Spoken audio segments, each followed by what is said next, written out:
Happy Halloween, everyone. Welcome to another great Sunday event with the Humanist Association of San Diego. Today is going to be really interesting. It's going to be like a graduate seminar in religious studies. We're looking at a particular topic called syncretism. If you're not familiar with syncretism, you will be by the end of today. And I think you're really going to like where we go with this, because syncretism is a way to engage with the topic of religion and think about religion as a human invention. We created religion. In the beginning, humans created God. There you go. We're looking into it from that angle today. But at the same time, we're also going to acknowledge the experiential side of things. We're going to look at things with an objective academic eye. We're going to stretch our brains and develop a vocabulary to look at this whole weird, messy, terrible, wonderful, beautiful, horrific, ugly, disgusting, gorgeous thing known as religion. We're going to look at it through a humanistic lens. A humanistic lens is more than looking at religion saying that it's a bunch of bullshit. A humanistic lens is looking at it saying, this is the canon of human experience on a particular angle of looking at the world. How did people come up with this? How do people engage with this? How do people maintain their perspectives on this? And how can we look at this in a way so we can understand each other? It doesn't mean that we endorse certain things. In fact, quite the opposite. If there's a particular negative production of an idea, you can tackle it superficially and not get very far at all. Or you can look into it through a particular lens and seek to understand and figure out exactly what you're working with. Because if you're looking at, for example, animus towards marriage laws towards same-sex couples, you can say, you could repeat what the Westboro Baptist Church says easily, saying God hates fags. But if you dig deeper, you realize the truly misogynistic origins of anti-gay postings and anti-gay musings from the Abrahamic religions. It's truly misogynistic. It's not merely that God hates fags, it's that God in the Abrahamic lens typically does not have a positive view towards women. And some religious people might take umbrage with that. And the reason they take umbrage with that is because religion is a human invention and it corresponds to expectations of the day, thankfully.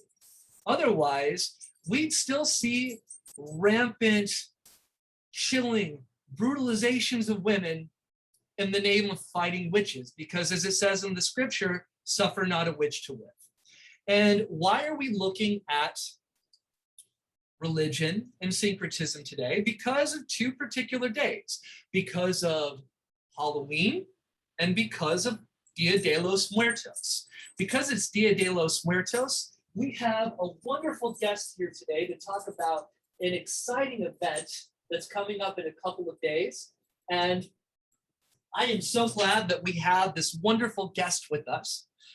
And we're going to dig, like I said, much deeper into religion, into culture, into the human experience. We're going to look into what religion is, how it changes over time. We're going to investigate its human origins.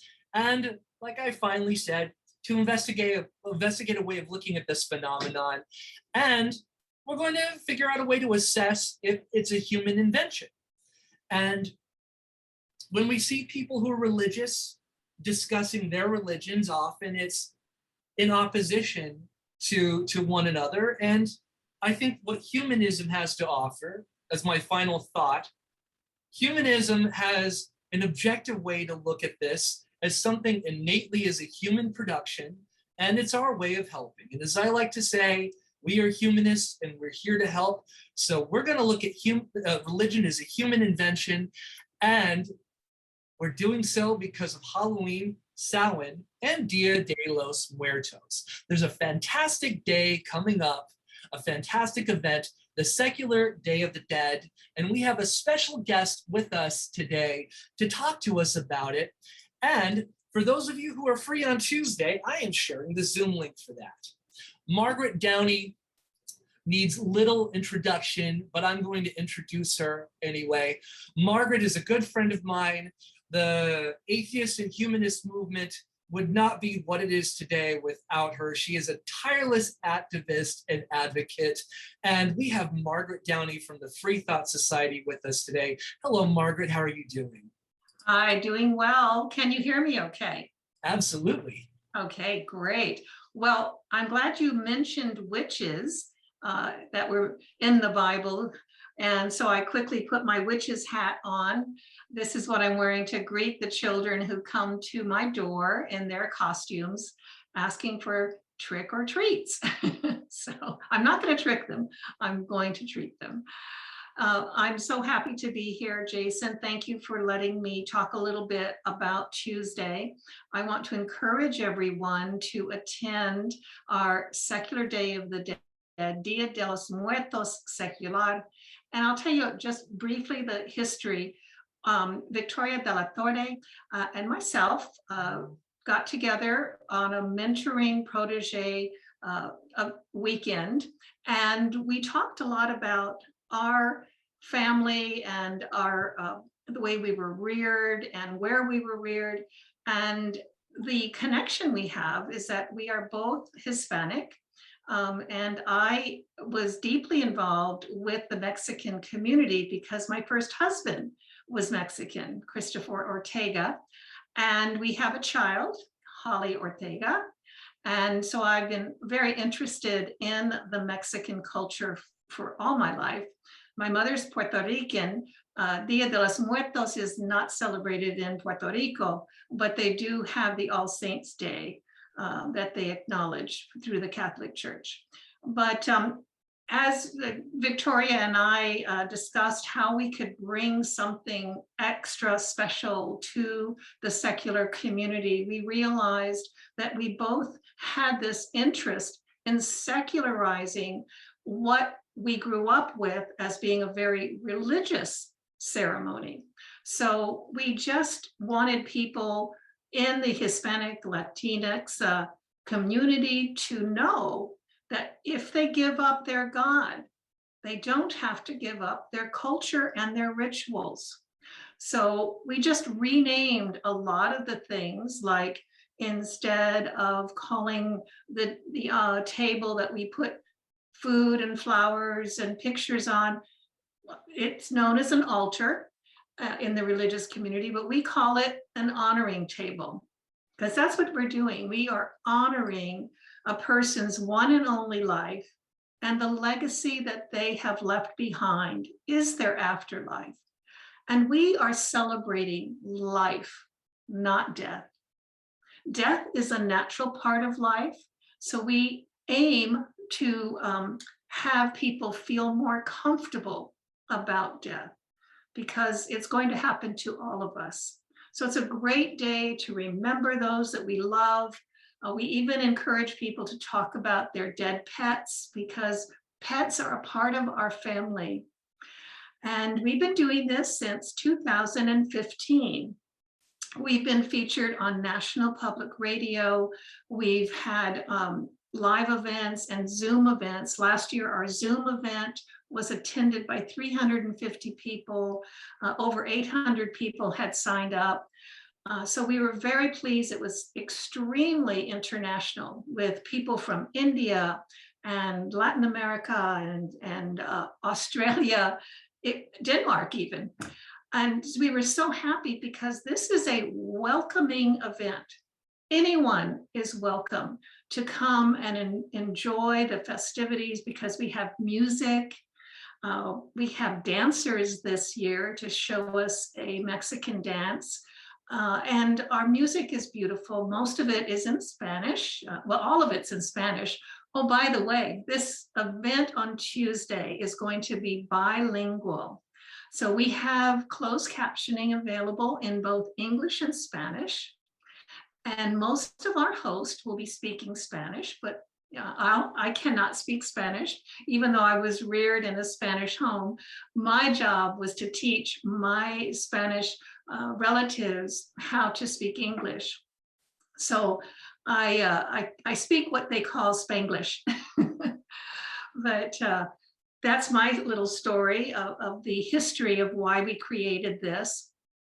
And we're just honoring a beautiful cultural experience that dates over 3,000 years ago with the Mesoamerican culture that was unfortunately changed due to the colonization of Latin America, and a lot of the pagan rituals were denied to the natives. And so we're trying to revive that, because what we are seeing is that if you go back to the pagan roots of this ritual, it was basically secular, and it was, talking about the realities of life and death. And they did a lot of research. If you look into pre-Columbian history and a lot of the research done by archaeologists, you're going to find that human beings have a need for rituals, have a need for ceremony. And when our secular community gets rid of a God or a God belief, let's not throw out all of our rituals and ceremonies. We can reinvent them. We can bring about a beautiful event that doesn't have prayers or gods or any mention of religion. We can do this. We have been doing it since 2015. And I hope you can come on Tuesday, all of you. Thank you. So I have a question, because this undoubtedly has, and it undoubtedly will come up again. Considering that there is a particular demographic, cultural origin of this, can anyone celebrate El Dia de los Muertos seculares, or does that skirt the boundaries of what would otherwise be considered cultural appropriation? For example, if I, as a alarmingly obvious Caucasian, were to don a sugar skull, would that be far too much? Mm-hmm. Well, a person has to feel comfortable. If you love the Dia de los Muertos event and love the culture and want to experience that, there's nothing wrong with that. We honor the culture, and we want to create a safe space for others who want to acknowledge their dead loved ones. We've had people attending from all walks of life, and when they bring their honoring discussion to us, it's so beautiful to learn more about the Jewish community and how they honored their dead loved ones. Or we had one year a German woman come full costume and talk about her German grandmother, and said that it felt so good to finally be able to be in a situation with like-minded individuals and talk about someone she loved. And that's what our community should do, is to provide a safe space, to build community, to welcome everyone, to educate people. And that's what we've been striving for. We hope that people will not find it offensive, because it's really created for and by Hispanics. Now, this year we have 8 of the non-theist national groups being co-sponsors for us. Without them, we wouldn't have the money to put it on. So we're very grateful for that. And a very famous Mexican actor is going to tell us his story about being religious and now being a happy heathen. So be prepared to listen to John Huertas. He is a star in This Is Us, and he's being interviewed for this event by the comedian and monologuist and actor Julia Sweeney. So they make a great pair in talking about this subject. So something else comes out, it strikes me from this, and it goes to the humanist angle towards Dia de los Muertos. And I like to read, and I like great books by really incredibly brilliant thinkers. One person is Charles Taylor, and fantastic book, Sources of the Self. And when we're looking at who we are, when we're looking at who we are as people, and this goes to the humanist side of things, we're more than just who we are, who we think that we are. A large component of who we are and our personalities is a social agreement that we make with others. And we exist in a non-supernatural, in a very naturalistic regard, we do exist outside of ourselves. We exist for other people.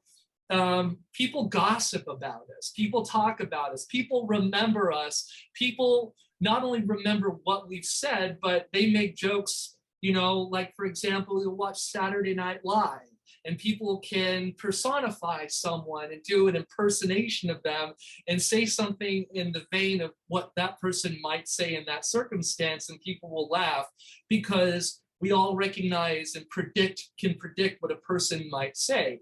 We exist within ourselves, and humanistically, we exist in the community. Our essence, our personality exists beyond just what's up here. And when we're looking at days like Dia de los Muertos, when people look at humanists and say, well, what happens when you die? Is there life after death?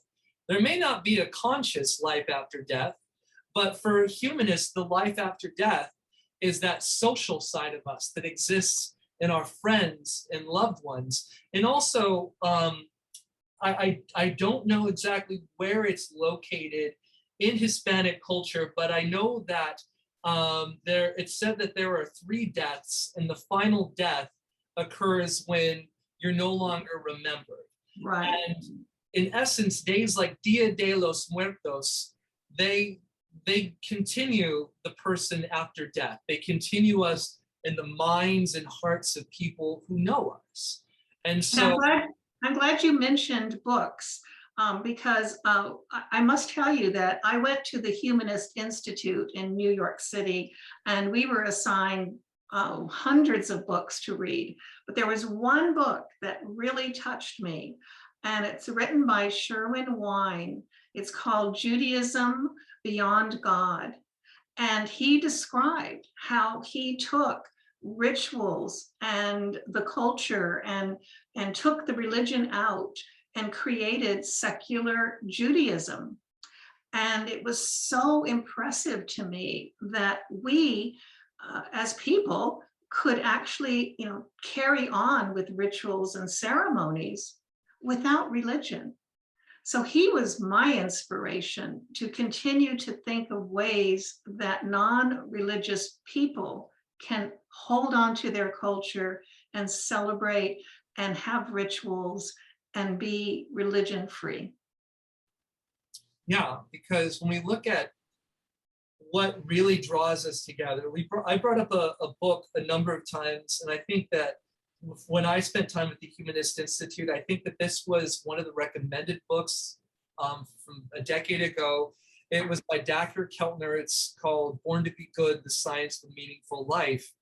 And in my own studies in academia on political behavior, part of it is these things called binding and bonding norms. And when we contextualize things outside of ourselves, whether it's institutions or concepts, it gives us a sense of perspective that we're part of something bigger than we are, especially when it's not supernatural, when it comes from us, when it's the best of us. It just inspires us to aspire to a higher standard.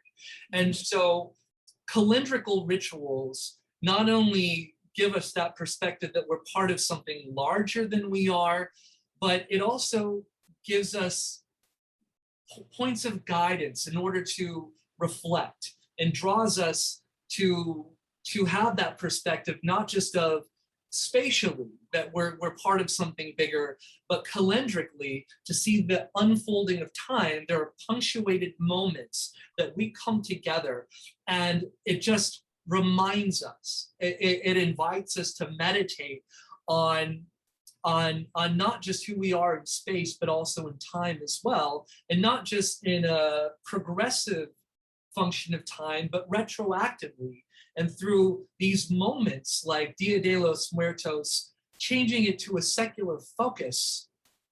It's more than just, well, we're taking religion out of it. As you mentioned, Margaret, 3 millennia of this particular observance means that we have this tradition that we're engaging in, and it matters. It matters because it's something that's enduring. And of course, just because something is enduring doesn't mean that it automatically matters, but certain things that are enduring have an importance beyond ourselves that deserves recognition.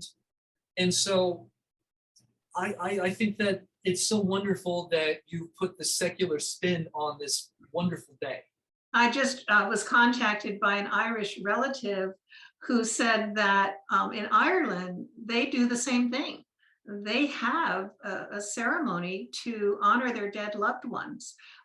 Germany, Russia, all of these cultures do have a similar Day of the Dead. So if this is something that we can all commune about and learn from, I think it's a valuable service we're providing. I personally needed to share things with my non-theist friends because the first time we did the event in 2015, my auntie, who actually, was our babysitter my whole life, she died. And because I'm atheist, I was not allowed to see her during her death, and not even welcome to go to the funeral. So I had a loss.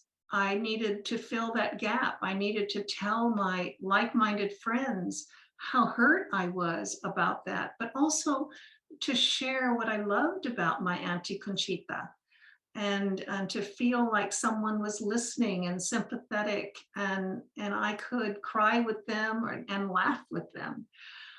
So that was so valuable to me personally that I keep going strong to continue putting together the Dia de los Muertos secular. And I think the word of the day,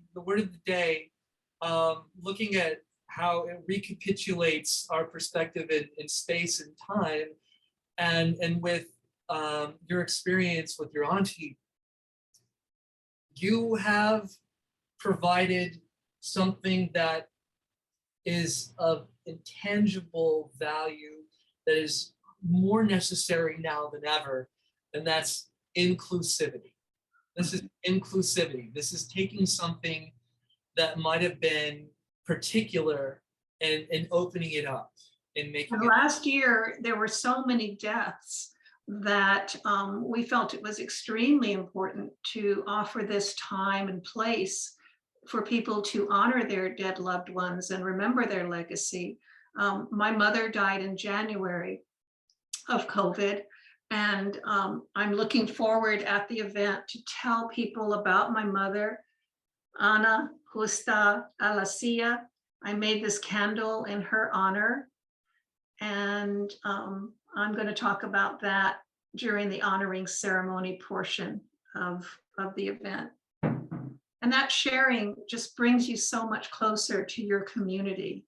That's why we want everyone to come and feel like they have a place. I'd like to open this up for a couple of questions in a moment, but we had a similar meeting a few weeks ago in September. And our guest speaker had to pull out last minute, so we were fortunate enough to get a really great speaker on the Taliban in. But one of our members, Esther, she reached out to me because I put out a post saying, what would you guys like to talk about? I have to get something together, now for Sunday. I put that out on a Friday. And Esther said, can we talk about grief? Can we talk about grief? And I said, sure. And I allocated 20 minutes to it. because my thought was this is going to be something that will be an interesting tangent. And Esther had lost her mother, not to COVID, but a year prior, she lost her mother, and she wanted to express her feelings and just talk about grief. And this is the type of community that we are, that if we want to talk about something, if someone brings it up, we will. And my thought was, okay, this will be good for about 20 minutes. And then one of our other community members, Richard Wade, is a therapist.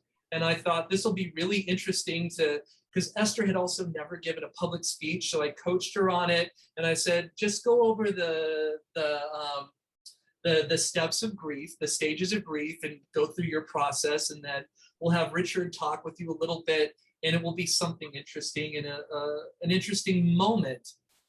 And that went on for 2 hours. That went on for 2 hours. Wow. We have a need. We have a need to address these things. One YouTube channel I recommend for everyone. It's fascinating. It's by a mortician in Los Angeles. Her name is Downey, and she covers a lot of these issues. It's called Ask a Mortician. She specifically talks about how death and the death industry has sanitized death, how we've been removed from the grieving process. Before, people would lie in state in someone's parlor, then funeral parlors took place. Now people die in institutions and are ripped away from us. So you bring up such a valid point, Margaret, about this is a way to bring up people that we've lost and to come together. And at that day, while Esther was discussing her particular feelings and moment of loss, other people were inclined to share. And this just brings to mind a parable from Buddhism where there was a grieving parent who lost a child, and that parent went to Siddhartha and asked how to relieve themselves of the grief of losing the child. And Siddhartha said, go around the town, and the one person who's never lost anyone, go find that person, and you will be healed when you find that person. And that individual went around the town and found that everyone had lost someone close to them. And in this process, people shared, and we all shared together. And the last thing that we did is, a few days before then, I had gone up to the Parkview Memorial Cemetery where a bunch of celebrities are buried. And I shared some of their epitaphs, like Judy Collins' epitaph. She gave a great deal of pleasure to a great deal of people, great many people. And like Rodney Dangerfield's epitaph was, there goes the neighborhood. And of course, Merv Griffin's epitaph was, Merv Griffin will not be right back after this message.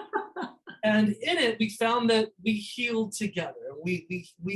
Grief may feel solitary, but it's not. And healing may seem like it's a solitary venture, but it's certainly not. And so Dia de los Muertos, they say time heals all wounds. No, it makes you get perspective on them. It doesn't completely abrogate the feelings of grief. And so, Margaret, you putting on this event is so incredibly valuable. Do we have any questions for Margaret? Do we have any points that anyone would like to make? Do we have anything that anyone would like to share about the secular Day of the Dead, Dia de los Muertos Seculares?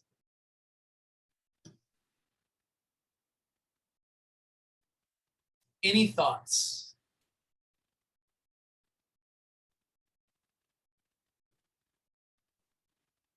Is anyone coming on Tuesday? I'll be there. Oh, great. I'll be there. This is Michelle. I'm very excited to come. Oh, great. Thank you. And I will share that. I'll share that link again really quick. And Margaret, what time is it on Tuesday? You posted it on our meetup chat. Yeah, it's 6:45 Eastern time, which is 3:45 Pacific time. And we had to do it that way to accommodate, the entertainment that we have planned. So it's going to start off with 15 minutes of a dancer and a John Davidson concert. He lived in Mexico for many years. He speaks beautiful Spanish. He sings in Spanish, even though he's a Hollywood legend from way back. So he's putting on a beautiful pre-event concert for us. And then we open it up formally at 7. And we're going to have all the co-sponsors welcome everyone with a little nod to a secular saint. And my little nod is going to be for Saint Robert Greene Ingersoll. So we all chose a secular saint for various reasons. And during our 5-minute welcome, we'll be telling people a little bit about who's the co-sponsor and why we chose that secular saint. And then we get into the formal program of John Corthus being interviewed by Julia Sweeney. And then we go into the honoring ceremony. We have 3 pre-recorded honoring ceremonies, one from Fernando Alcantar, and then the other Hugh Taft Morales. And then the third one is Consuelo de la Torre. She's Victoria's mother, and she was once a nun. Very interesting. And then we open the floor to other reserved spots. And that makes me realize I should tell you that if you would like to talk about a dead loved one, you can, I thought I had my email. There it is. Okay. If you'd like to reserve a spot, it's not too late. You can reserve by sending me an email at seculardayofthedead@ftsociety.org. And we'll give you 3 to 5 minutes to honor your dead loved one or your pet. Show us a picture, bring that person back to life. Because as Jason said, the thing that will indicate you are completely dead is that no one remembers you. So that is our afterlife, is our legacy. And then we conclude with prizes. We're going to give prizes for a variety of things. We're planning to give away about 12 prizes, and they'll be for face painting, hair adornment, best Zoom setting, and it'll just be a lot of fun. Towards the end, we'll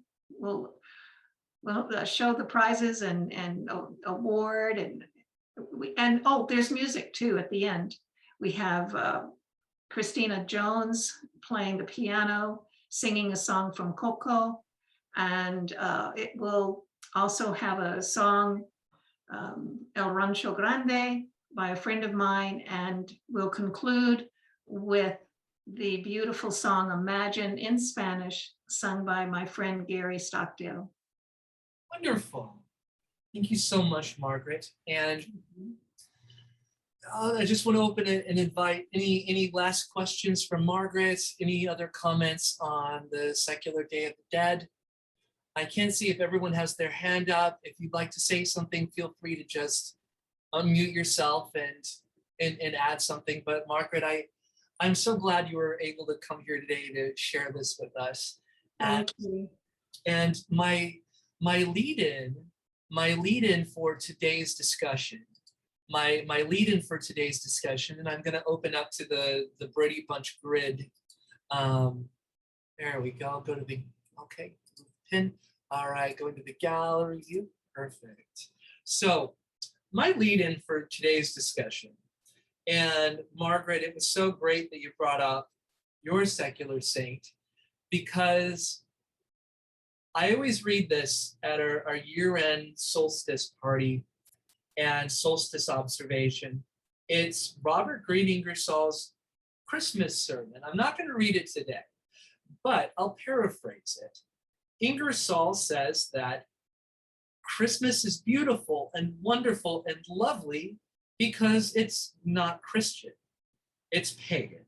It took from the pagan tradition the best that it has, which is the worship of the sun.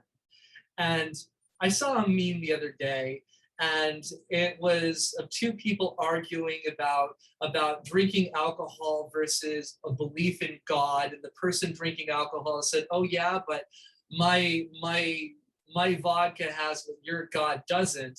What? Proof. But he said that it takes the worship of the sun, which is celebrating the warmth and light that the sun brings us. And George Carlin even said that he worships the sun because he can see the sun, and that tends to help a little bit.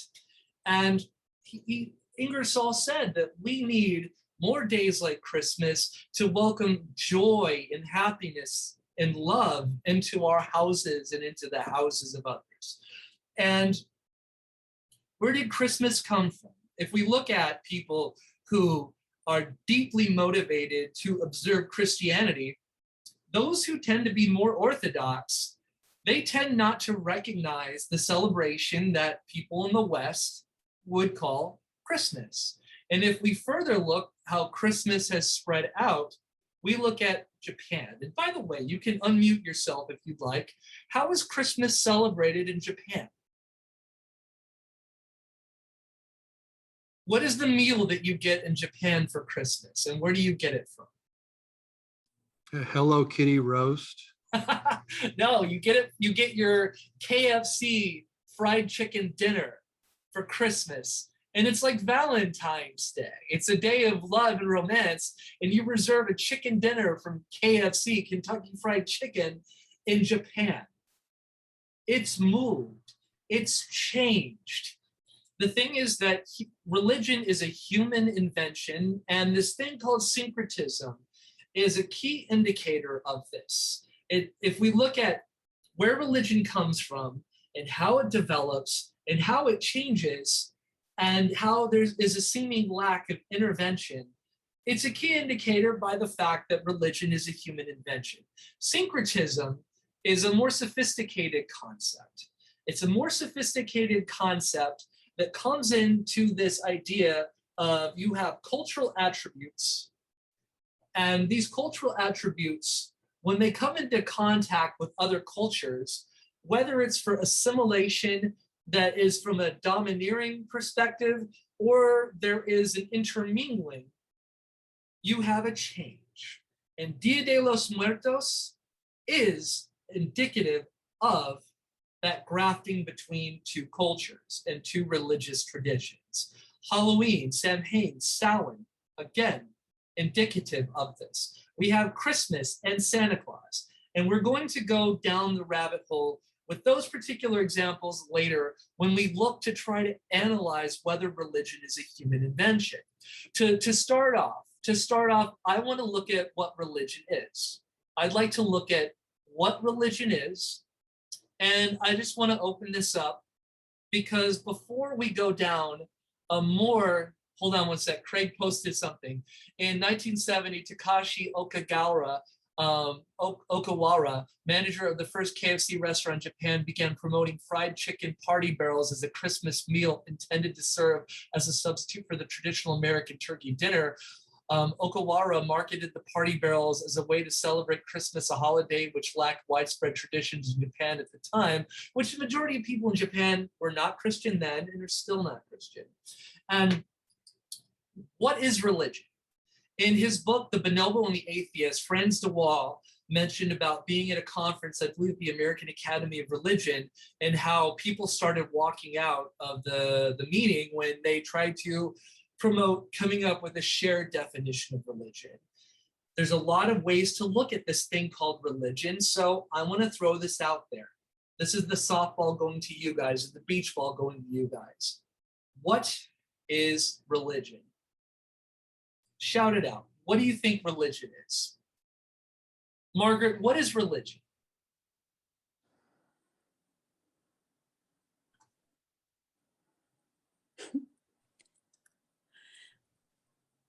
I just realized I was muted. Sorry about that.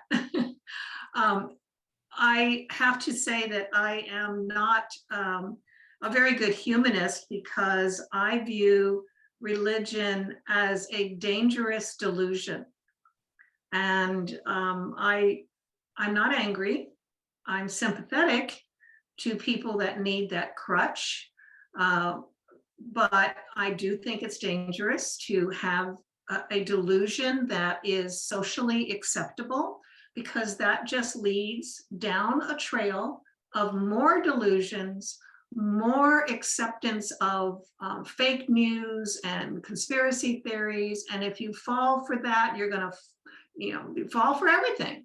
So I think that's where we've gone wrong in society, is the acceptability of these delusional, mythical, superstitious thinking. So I'm a hard ass on that, I know, but that's who I am. So you asked me, you got it. No, this is great. This is great. I want to know what you guys think what religion is. Then I'm going to give you an academic look at how to analyze this. And it might not change how you see it. That's not my goal. My goal is not to change how you see what religion is. It's to offer a broader vocabulary. Because as I said in my introduction, just understanding something is not an endorsement. In fact, if you find something to be a delusion with a socio-political application with deleterious effects, then it makes your job a lot easier if you want to challenge it to have a more sophisticated understanding of what it is. Because a lot of us come from a religious tradition, and that's how we view religion to be. And that's what, if we have an opposition to it, that's what we are against. And it might be bigger than what we're looking at. And we have a feeling it might be like air. We kind of know what it is, but we certainly know what it is when it's gone, or we certainly know what it is if it smells bad or tastes bad, or the quality of the air changes, but we might not be able to define what air is, or love, or some kind of broad concept. Suzette, what is religion? Well, I observe what it does to people. And what I see religion does to people, it controls them. It makes them conform.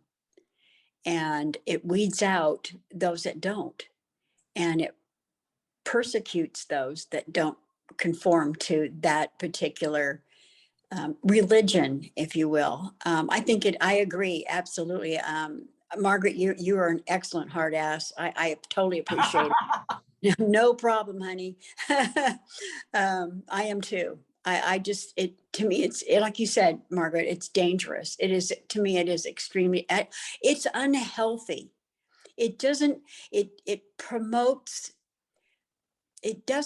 make a community healthy because of what it does to people. In other words, if you don't conform to a certain religion in your community, you're blacklisted, you're not welcome, blah, blah, blah. And I personally have experienced that in Bakersfield because it is a very fundamentalist Christian area.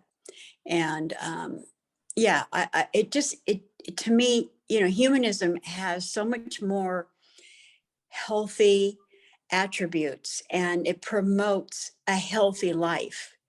Religion does not promote a healthy life. Someone just posted in the chat, religion is a diversity of headwear. That also makes me think like I don't need an intellectual stairmaster. My ass is rock hard. All right. Anyone else? Rebecca, Michelle, Angela, Klaus, Kathy. What is religion? What is religion? This is Michelle.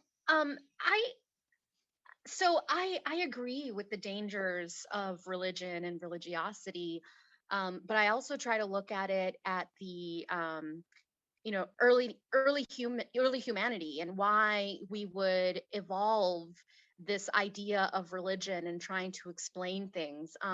To me, religion has become archaic. Like we developed religion to explain things that we did not understand, and as we learn to understand the world around us, we no longer need to make up these mythical stories.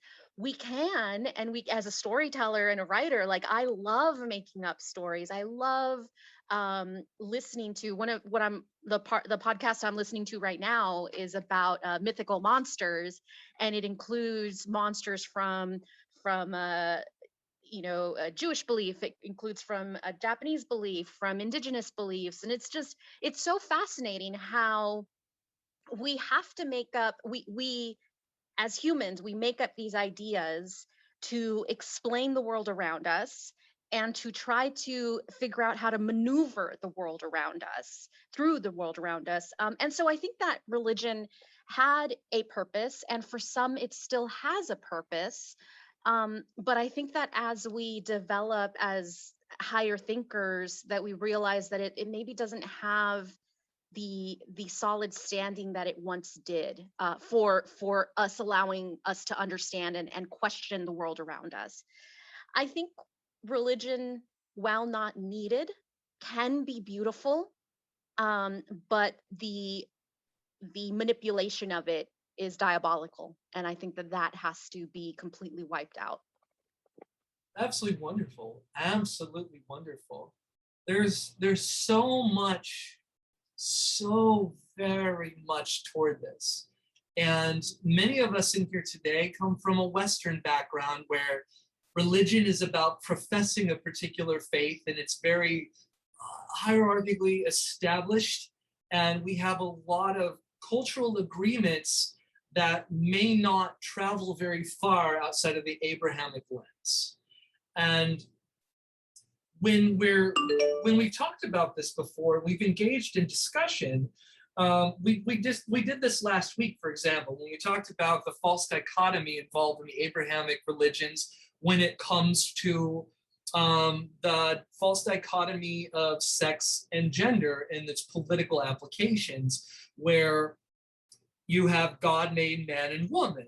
And my question was, does human biology positively affirm that assertion? The answer is no. You're just as likely to be genetically intersexed, and that doesn't mean, quote unquote, being a hermaphrodite. There's a lot of genetic conditions that would put you between being exclusively male or female. You have, as Mick Rabin said last week, he quoted a stat about how you're as equally likely being left-handed as you are being intersexed. And looking at sex and gender, we can look at other religions and how you have gods, even in imagery, like Arvind brought up last week, the image of Shiva and Parvati, Shiva's wife, being a split dichotomy in and of itself, and Parvati is an element of Shiva, and Shiva is an element of Parvati, and the feminine and the masculine are intertwined, and you worship both. And with this is why I want to look deeper at religion. I want to look at what it is so we can understand it and have a better vocabulary, and then look into its human origins. When we look at religion, we see lots of people examining this. There's a whole field of scholarship on this called religious studies. Initially, it was a bunch of Protestants looking at different aspects of and applications of theology. And now there's a big push in religious studies to have more of a sociological and a cultural anthropological approach to understand what it is from more of a Habermas and Rawlsian perspective. And three scholars come to mind to look at. One is one of the founders of sociology, Emil Durkheim, and in Elementary Forms of Religious Expression, Durkheim discusses how religion is predominantly a social enterprise. And we can look at scholars like Karen Armstrong. I have one of her, anyway, look up Karen Armstrong. She says, the one thing that ties all the major religions together is not belief, but compassion. Of course, we can find some necessary points of contention with that. And so, is it a matter of belief? Durkheim says that it's preeminently social. We'll talk about the social aspect in a moment. Rudolf Otto talks about the idea of the holy. And that's a book that Otto wrote in 1924. And he says religion corresponds to this idea of this otherworldliness in our interactions with it. And he said that religion is manifest by two compulsions, the fascinating and the chilling, mysterium fascinans and mysterium tremendans. And mysterium fascinans, it's alluring, it draws you towards it, it's seductive, It's outside of the context of what we would consider ordinary things. It compels us towards it, but it's scary. Because it's not of this world, it's frightening and it's scary, and it's mysterium, the mysteriously repulsive. It scares us away. It gives us, as Soren Kierkegaard said, the shudder, the chill. So this is another facet of what religion is, the experiential side. And right there, I didn't even mention the supernatural per se. And I'm going to ask this later about the secular and the sacred. And can humanism be considered a religion? Because are there concepts? Are there things out there that scare us? Are there certain things that are in the natural world that are just so compelling that they are removed? They are taboo. Taboo comes from Maori word tapu, set apart. Also in the Arabic, haram, also that's where harem comes from, that which is set apart. And this goes to another scholar, Mircea Eliade, who talks about the sacred and the profane. What is so beautiful, so miraculous, so splendid that we preserve it? It's inviolable. We cannot defile it with the profane. Do we have concepts like this in humanism? That's a question I'll have for later. Keep this in mind. Are there fundamental concepts for us that we find ourselves compelled to and drawn away from? Are there concepts, ideas, elements that we find to be so important that we cannot tarnish them with things that are profane?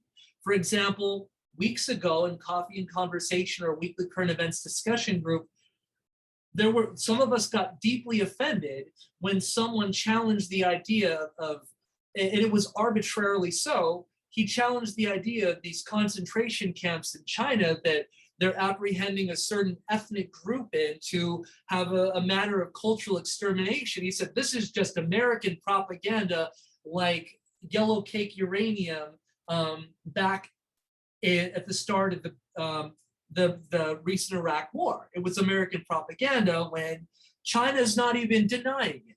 And there were those of us who are like, no, we're not even going to. Michelle did this beautifully. We're not even going to touch this. We're not even going to touch the matter of people being brutalized, forcibly sterilized, and having rampant cultural extermination. This is so sacred to us as humanists. And I'm throwing that term in there, sacred.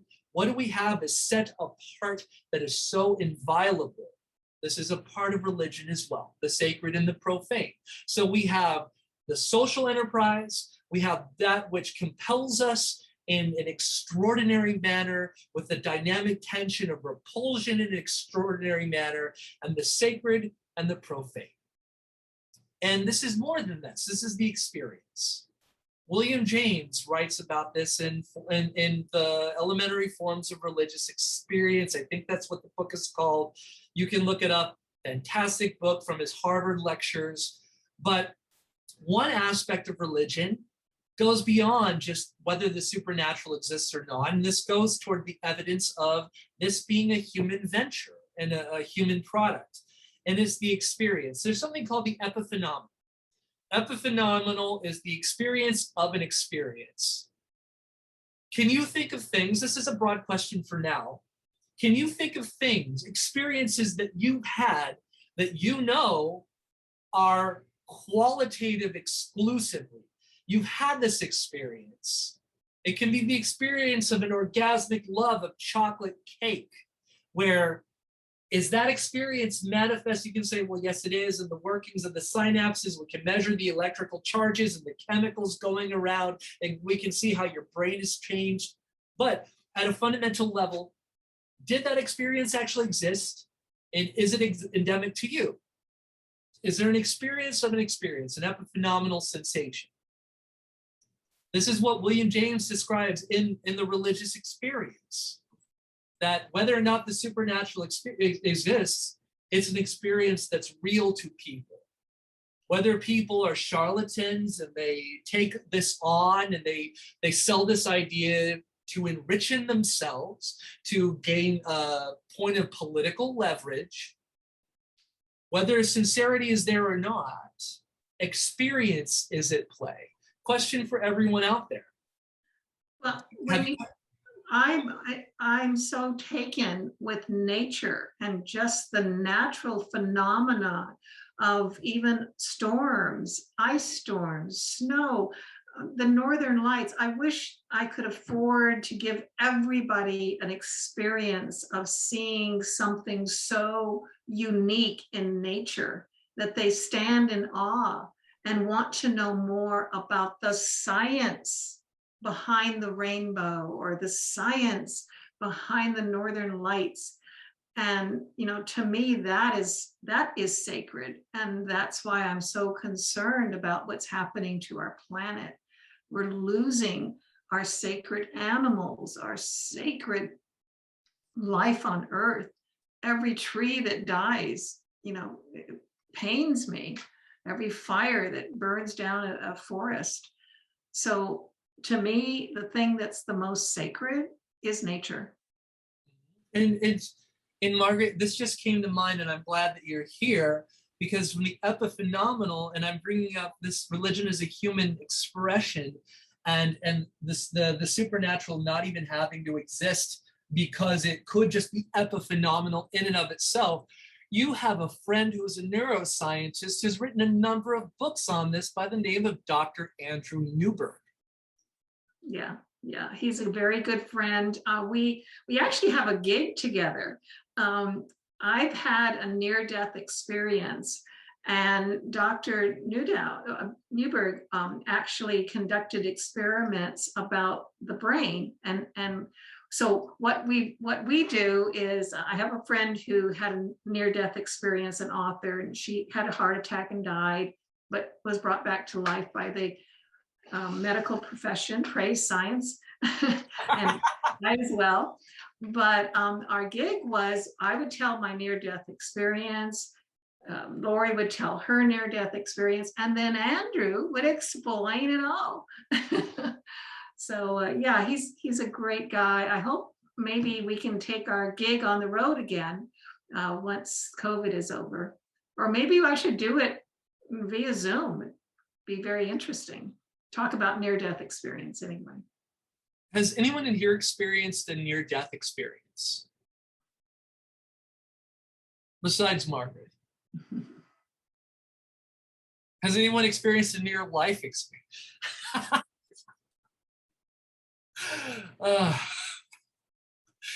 That almost, like, I've been quoting her recently because I've recently discovered that I do have a spirit animal, and it's Fran Lebowitz.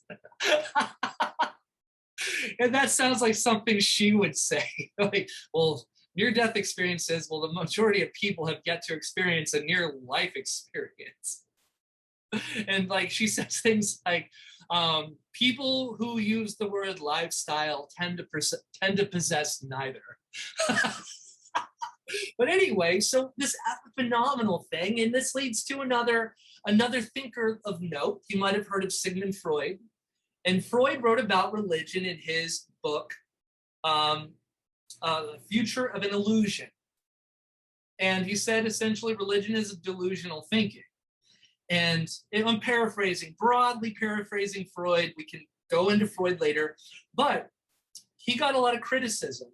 And there's another corresponding secular saint that when he received criticism, he went at it even harder. That was Thomas Paine. Between the first publication of Age of Reason and the second one, which was volume 2, he opened it up saying, I received a lot of criticism that I did not quote the Bible enough when I was criticizing it. And they said that, they gave me a lot of criticism, and they were right to criticize me because perhaps I was too generous with what I said. And so Sigmund Freud, he went the opposite route. He said, there's this whole thing that I failed to consider. And this is what a respectable intellect will do. There's a whole thing I failed to consider. I received valid criticism. And so I'm writing a follow-up called Civilization and Its Discontents. And there's a whole thing I missed out on because I'm not religious. and I've never experienced this, but for the religious-minded person, there's this whole thing of this feeling of being part of something greater. I have never experienced myself. I may be incapable of experiencing it, but I'll call it the oceanic feeling. So far, religion is communal. It's relationship between the sacred and the profane, and a compulsion and a repulsion in an experiential regard. It's epiphenomenal, and Freud said some people experience it, other people don't, and it's this oceanic experience. And Angela is talking about her near-death experience. She left her body and watched the paramedics shove life support down her throat. She looked at herself and saw that that she was an electric blue orb with a short tail. That's really interesting. See, this comes up. There's a lot of similar commentary. There's a lot of similar commentary on this. And with Freud going forward with this, we also see one component of religion and how it's transmitted, how it's socialized, how this socialization goes to the next generation. This ties us back to Dia de los Muertos and what Michelle had said. There's a history. Religion has a history towards it. There's something to this, how a tradition is embedded within this personal experience to what would otherwise be considered otherworldly and an oceanic feeling. There's a weight of culture behind the religious experience, a weight of culture. And in this, it's not just that your culture and history is being transmitted to you. There's aspects of normative socialization that you will take on because you're part of the institution itself, and you will take it for granted.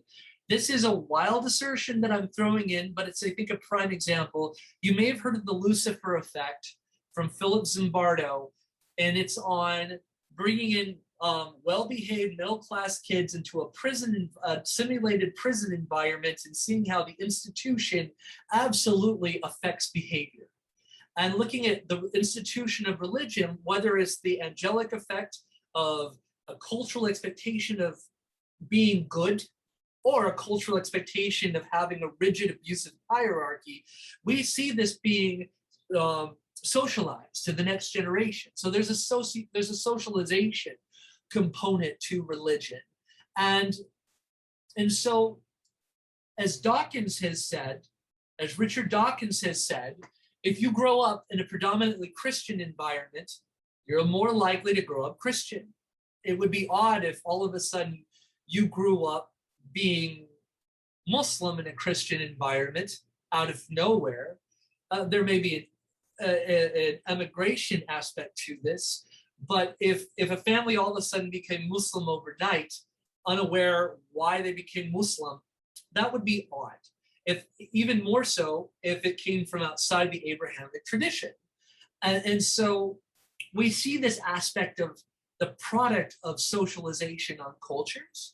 And this is part of this. And looking at this, what happens when groups of people from different cultural backgrounds with if we look at ethnicities, studying ethnography in archaeology, sociology, political science, etc. When we look at ethnicity, we often see a shared language, a shared history, shared religion. That's a part of it too. We also look at the tribal aspect of religion. In his book, God is Not Great, How Religion Poisons Everything, Christopher Hitchens made a little joke that he once heard about Ireland at a checkpoint, where if you were to go to a checkpoint in Ireland and someone were to ask you if you were a Catholic or a Protestant, which of course we see an ethnic tribal conflict between Protestants and Catholics in Ireland that's enduring, and you were to say, I'm an atheist, the question would be Protestant atheist or Catholic atheist?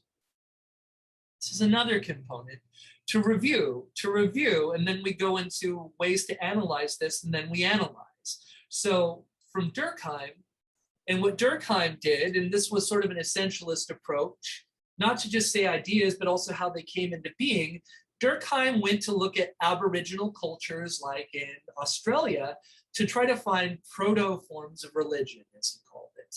And he found common elements between European religious forms and Aboriginal animistic religious forms. And with this, the central component was a social component.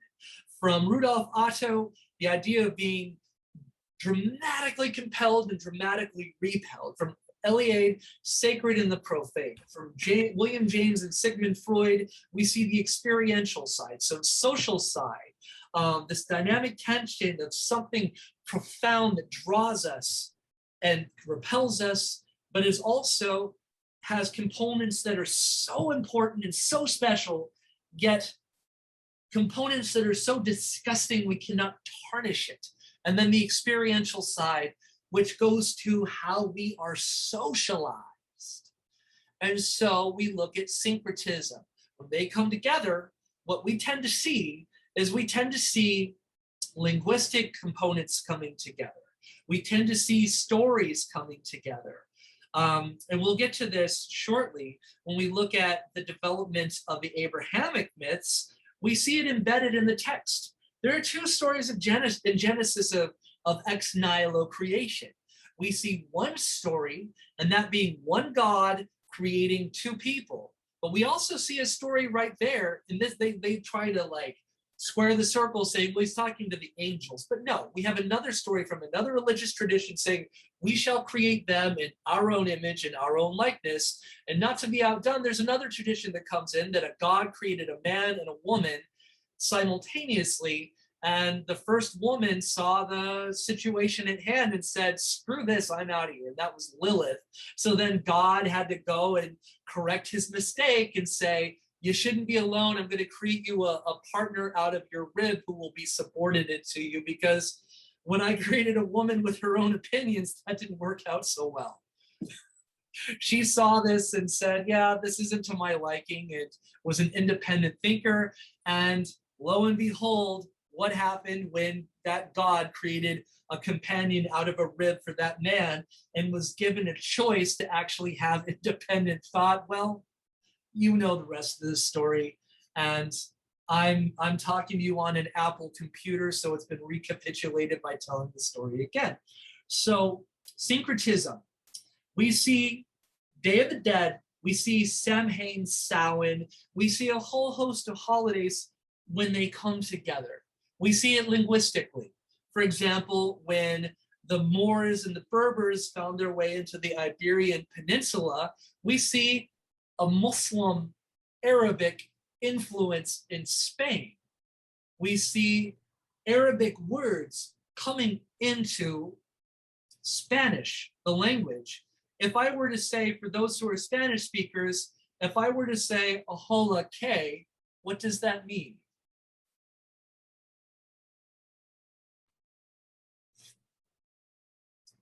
It means I wish. There's an element of fortune attached to that that's outside of yourself. Do you know where that comes from linguistically? That comes from inshallah. Allah comes from Allah. Inshallah, if God wills. Aholake. We see a linguistic combination.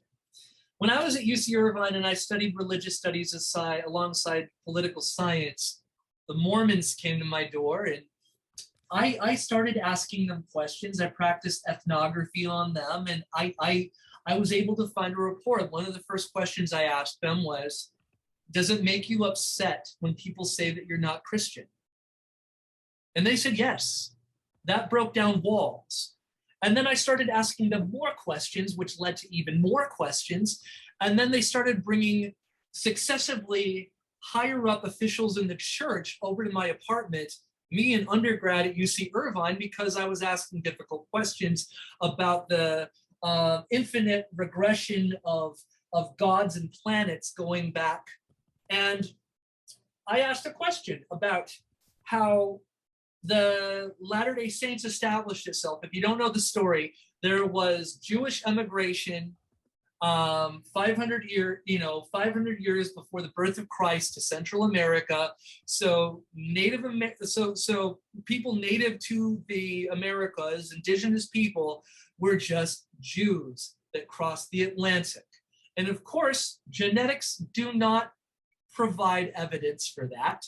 But also I brought up some other things. I said, well, if this were true, where are the cultural elements that we would expect to see, like a hula cake? Where is pictorial semiotics? Do we see Semitic pictorial representations in relief work? Do we see cultural expectations from the Semitic traditions over here? If we don't see that, if a group comes over here, they're not going to just abandon everything about where they've come from. You can't do that. It doesn't happen. It doesn't happen for anybody. So if we don't see that, then you're making an assertion without any supportive evidence other than this is what we've been told. Well, if you're going to tell me this, I have certain standards that I'd like to see. I'd like to see some kind of syncretic emanation of the combining of cultures or the diaspora of particular people.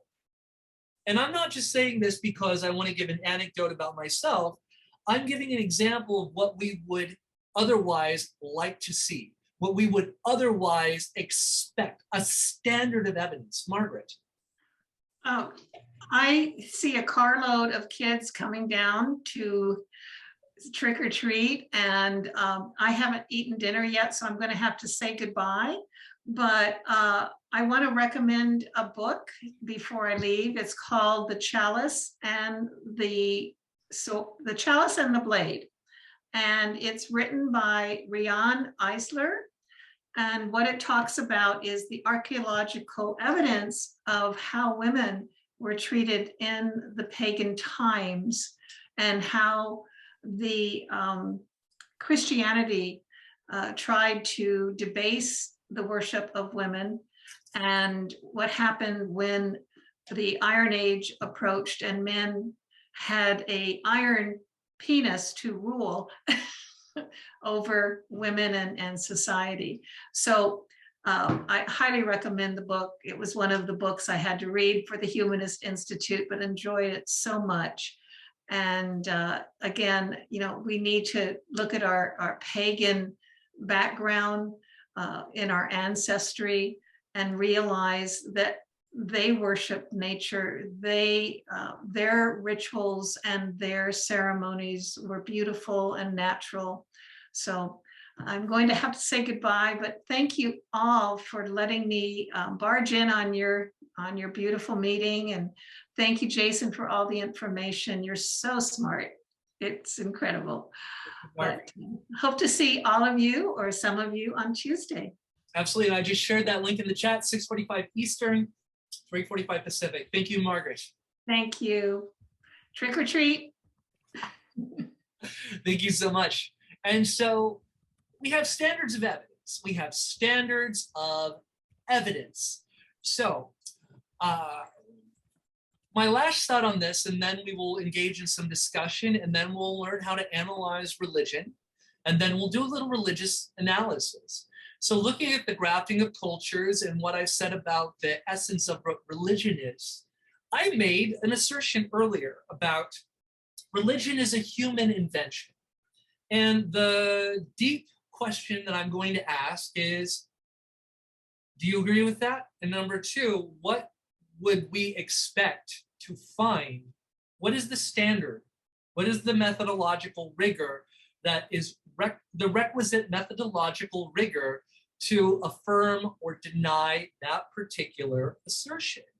And with this, Xenophanes, Greek philosopher, made an observation about the Hellenic pantheon and then religion in Africa, specifically Ethiopia. And he made an observation that the gods of Greece had bronze skin and the gods of the Ethiopians had much darker skin. And of course, in the Greek cosmogony and religious tales, someone stole the chariot of the sun and it started crashing to earth. And the reason that people have darker skin is the sun was crashing to earth much lower to Africa. So that's what produced darker skin. And, these are the stories. But the gods of the Ethiopians had darker skin than the gods of the Greeks. And he made this observation that if the cows had gods, they would have cow heads, and the birds would have gods would have bird wings and resemble birds. So gods tend to resemble the people that worship them. And it just seems to be an ongoing thing. Additionally, we see that when we look at the history of religion, when people were more localized to city-states, gods and demiurges took on different qualities. They were localized. They were geographically stuck. And when people started spreading out, they had more of a peripatetic nature, not completely localized, but kind of spread out. And when you had wandering groups with larger cities, gods had a greater influence. At first, before you had concrete peoples, you would pay tribute to a god or gods or demiurges or divinities localized to that area. And once the people got more political power, their god or gods or demiurges extended well beyond their area. And while those gods or goddesses or demiurges had qualities and were localized to a particular elemental force or agriculture or one crop, as groups grew in political power, their gods became more localized to a central god, to the point that if we look at the Semitic gods, we had an interlocutor on this side of the sacral plane, I'll call it that, communicating with an agent responsible for a force that was the interlocutor for spiritual forces. And you had counterparts communicating, and you had this specialization. And then you saw the emergence of gods coming from that, localized to city-states. And you had gods like El Shaddai, the god of the hill. You had Baal. And in Judaism, El Shaddai had a family. He had his consort, the Asherah. He had a daughter. He had a son. It was a family setup. And that son was Baal. You've heard about Baal, the Old Testament, more than likely. And if you want to read something on this, Robert Bella does a fantastic job. I think it's 20 pages, 500 pages, 700 pages. Religion and Human Evolution from the Paleolithic to Axial Age explains this really well, details the history. And as we saw conquering people go out and about, we saw that there was a commentary in Exodus where there was a god that was communicating with an individual saying, "Can I be the god of your family?" And we saw the emergence of ethical monotheism because that god no longer had a consort. And early Jews, they had stela, and they had little fetishes of the Asherah, and that went away over time. And then later, we saw when the Jews came into contact with the Zoroastrians, we saw a denigrated god, a god of a darker force coming into play, and that became Shaitan, that became Satan. And then from there, we saw Christianity take on a different aspect. And then out of Christianity, because we had Muhammad talk to his wife Khadijah when he was experiencing, a hallucination. Ultimately, what is this thing I'm experiencing of this force Gabriel? Oh, my cousin is a Syriac Christian. He talks all the time about this. So ultimately, we had Muhammad being influenced by Christianity and Judaism. And we see from the start of polytheistic Judaism going up to its ultimate final conclusion in Islam, where it's not just God, but it's a very powerful, centralized, perfect God source that doesn't even have a child anymore because, God went from having 2 kids to having one particular kid who's human, and then no kids, only messengers. And God in Islam is more potent than God in Christianity. And we see this development. We see the development in other cultural traditions as well. We see a development. We see the Vedic faiths become Hinduism, and Hinduism, thus when the Mughals invaded, they called it the religion of the Al-Hind, the Indus River, and that became Hinduism. And from the monotheism of the Muslim Mughal invaders, we see a monotheistic faith coming out of that combination. Sikhism. Sikhism has one God. A lot of Vedic cultural, Hindu cultural aspects to it, but at the same time, certain Muslim cultural aspects to it. And so we see different religions emerging. We see similar religion like the Druze, for example. We see pagan religions, and I'm just having this sweeping arc of pagan religions, and they all have similar qualities of recognizing fertility festivals all about the same time. And it's because people put into practice and play rituals relating to calendrical aspects of agriculture. And we see those in Judaism as well. There's a reason that almost all New Year's in the Northern Hemisphere come about within a month or two of the winter solstice. Same with the Southern Hemisphere. As the days get shorter and start to lengthen, we see New Year's emerging then, or even around the equinoxes. The Jewish New Year is very close to the autumnal equinox.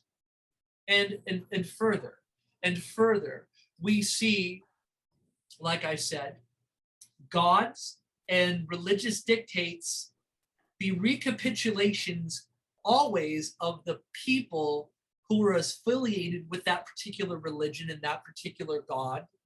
And when we see religions coming together and syncretic things happening, whether it's the early Christians going around spreading the idea that Jesus was a demigod, a son of God, that worked really well when you're talking to the Romans who had Zeus and Poseidon. And Zeus would turn himself into a swan, and if you looked on him, bam, you were pregnant. And all of a sudden you have a bunch of demigods, and you have these ways that you could come into contact and you could more easily communicate these ideas. And so looking at this, what religion is, looking at this in evidence for how religion has human origins and human application, and then most recently, how we look at people evading the more unsavory aspects of religious traditions, where before persecution was rampant, today people say, no, this isn't part of my religion because God is love. As Karen Armstrong went from Durkheim saying religion is social, Karen Armstrong said, religion at its heart, the common element is compassion. And we don't see that. We don't see that. We see a lot more than just religion being compassionate. A lot of social application and a lot of social application of dominance. Before we go on to a rubric and then we look at different religious forms and analyze them, any commentary on this?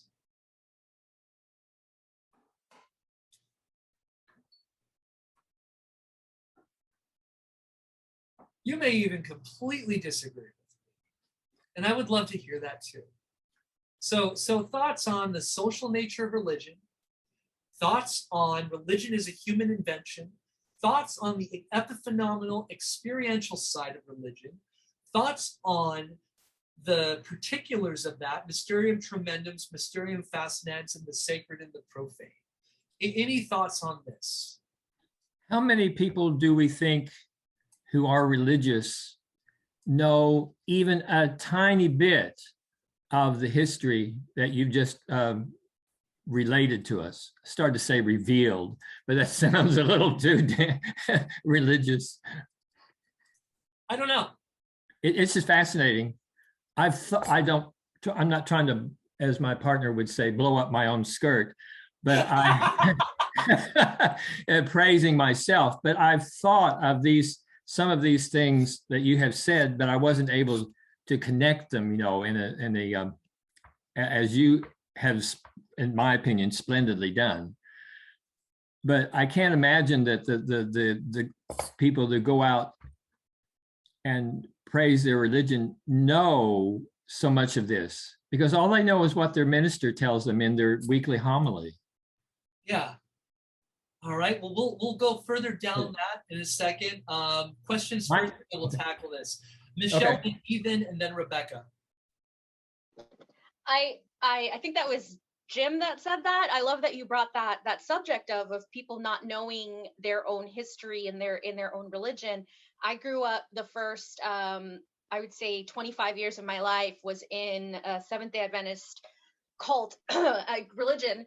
But so what I thought was really interesting was that my family, who really put study in the forefront, made sure that we studied our religion and understood the history of our religion. My grandmother was also she still respected her indigenous faith, so that was a really nice dichotomy that I was able to learn. But my point is, what I thought was really interesting was that when I went out and talked to other Seventh-day Adventists, and I would say, well, yeah, the Christian Old Testament is actually the Jewish Torah. And they would say, I'm sorry, what? And I'm like, yeah. And especially Seventh-day Adventist, which is historically, they pride themselves for being closer to the Jewish roots than other Christian faiths. But I find that absolutely hysterical that we blindly accept without any kind of research. And then we do research, and some of us walk away. Yes. All right, Ethan. Yeah, I was going to, Jim just posted a very sort of relevant message in the chat to, like, the point that I was going to make, is, in my limited experience due to my age, the only people that, like, know the actual history of how these sorts of things came about are generally on the, like, religious side, where they've stopped believing in the supernatural almost entirely. Or they practice what growing up I would have considered a much lighter form of Christianity. Or I suppose whatever religion, depending. Yeah. Something we take for granted. Something we take for granted. Rebecca. I think Jim and Michelle pretty much covered a lot of my thoughts as well. But yeah, I think there's also understanding the history of a belief system is also really tied into an emotional aspect, because just my own experience and observation, but I follow some religious chat groups online, and I see a lot of, for one example, animosity towards Catholicism, often coming from folks who are very strongly evangelical, and the non-denominational groups. And it seems most of the time when I see, there's some folks on that chat who are, super knowledgeable about religious history, and I see them, kind of trying to educate some of them about, the history of the Bible and where some of these origins, started. And it's often very hard for them for the evangelical folks in this case to accept it. They don't want to hear it. They want to, it's often seems to be about, like I think Jim said about, what their minister tells them, and feeling properly called.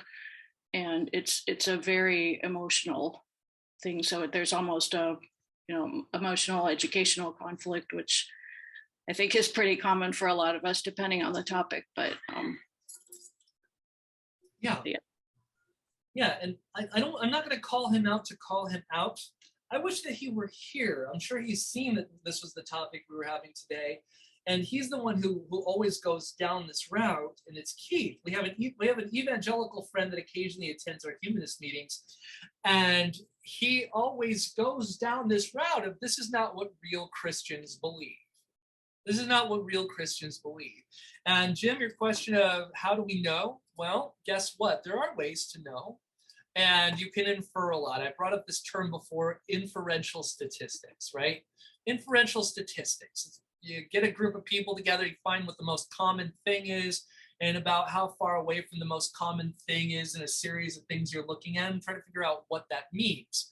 And so looking at this, we can infer by, there's a formula you can use to see how many people you need to survey to figure out whether something is relatively accurate for a population of people. And Pew is really good at this, and we can look about, this is a snapshot. This is a blurry snapshot of how the population is. But looking at this, the Pew religious landscape, I think I typed in something like surveys, Pew, religious literalism, and percentage of adults who say the Holy Scripture is Word of God should be taken literally, 31% Word of God, not everything taken literally. Word of God, don't know, not the Word of God, other don't know. Trends over time, 2014 to 2017. We'd have to know the standard deviation to say, well, is this really meaningful? Anyway, but we can look up stuff like this. And also, like it was brought up, John Shelby Spahn, who recently died, more intellectual. There are people out there that know this, and a lot of people just take this for granted. But at the same time, if you're living comfortably in a society and everyone's Christian, Suzette brought up Bakersfield. If everybody else is of a particular religious persuasion, that's just the go with the flow situation. You've had no reason to question it. Why would you? And also the topic of critical race theory is brought up a lot.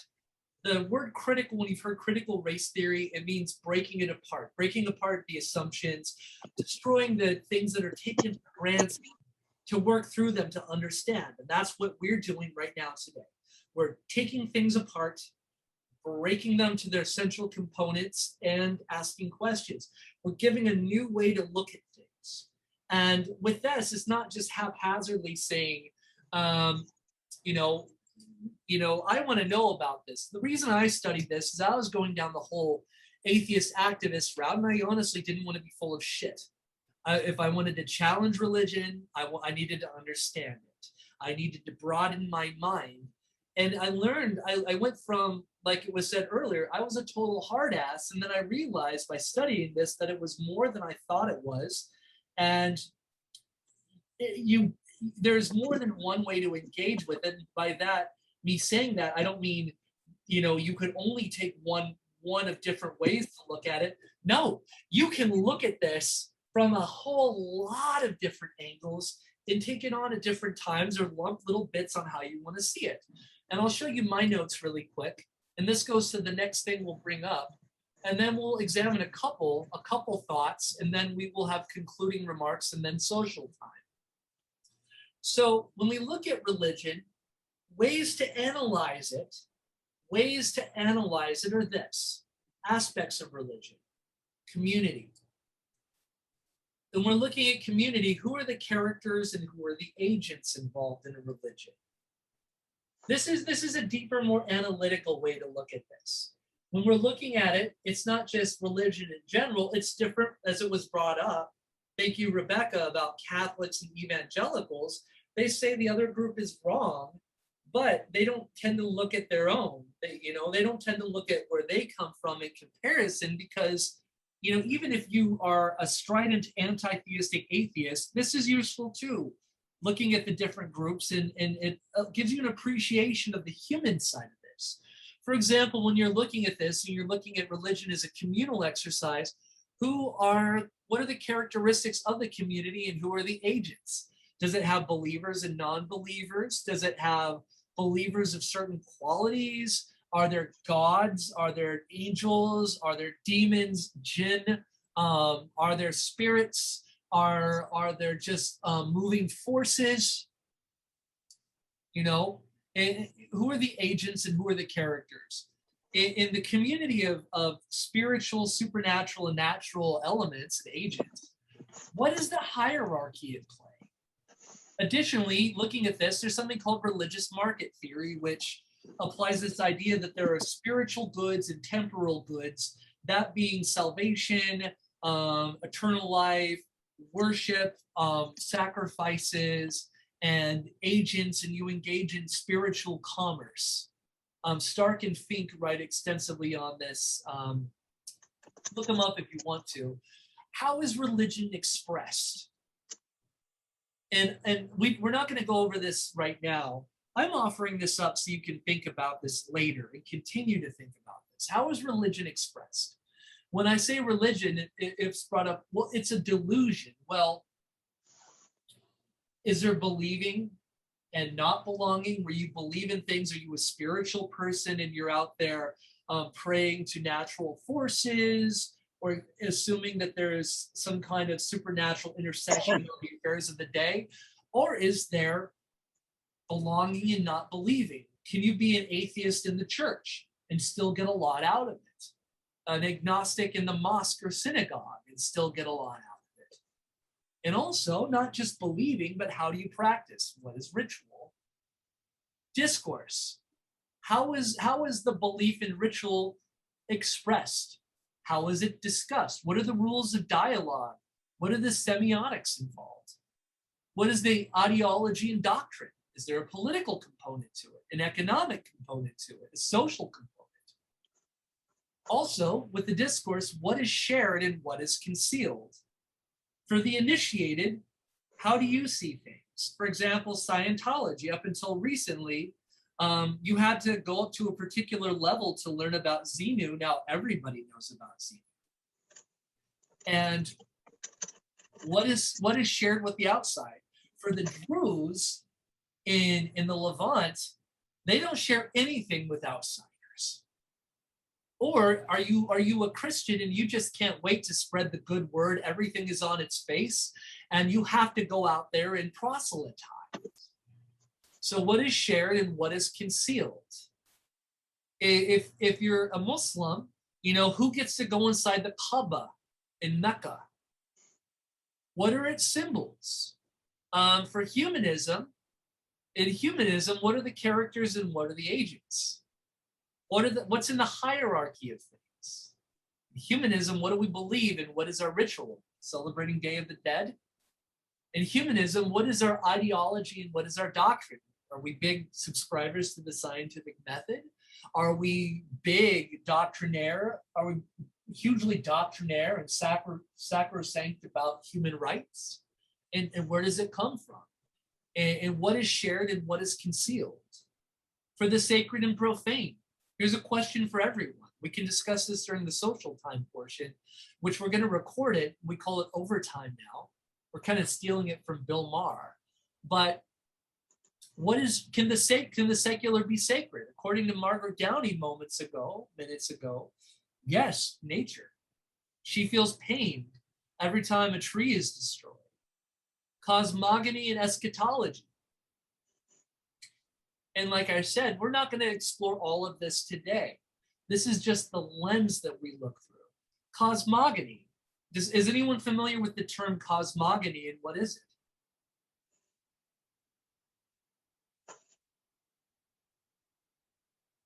Cosmogony is how the universe came into being.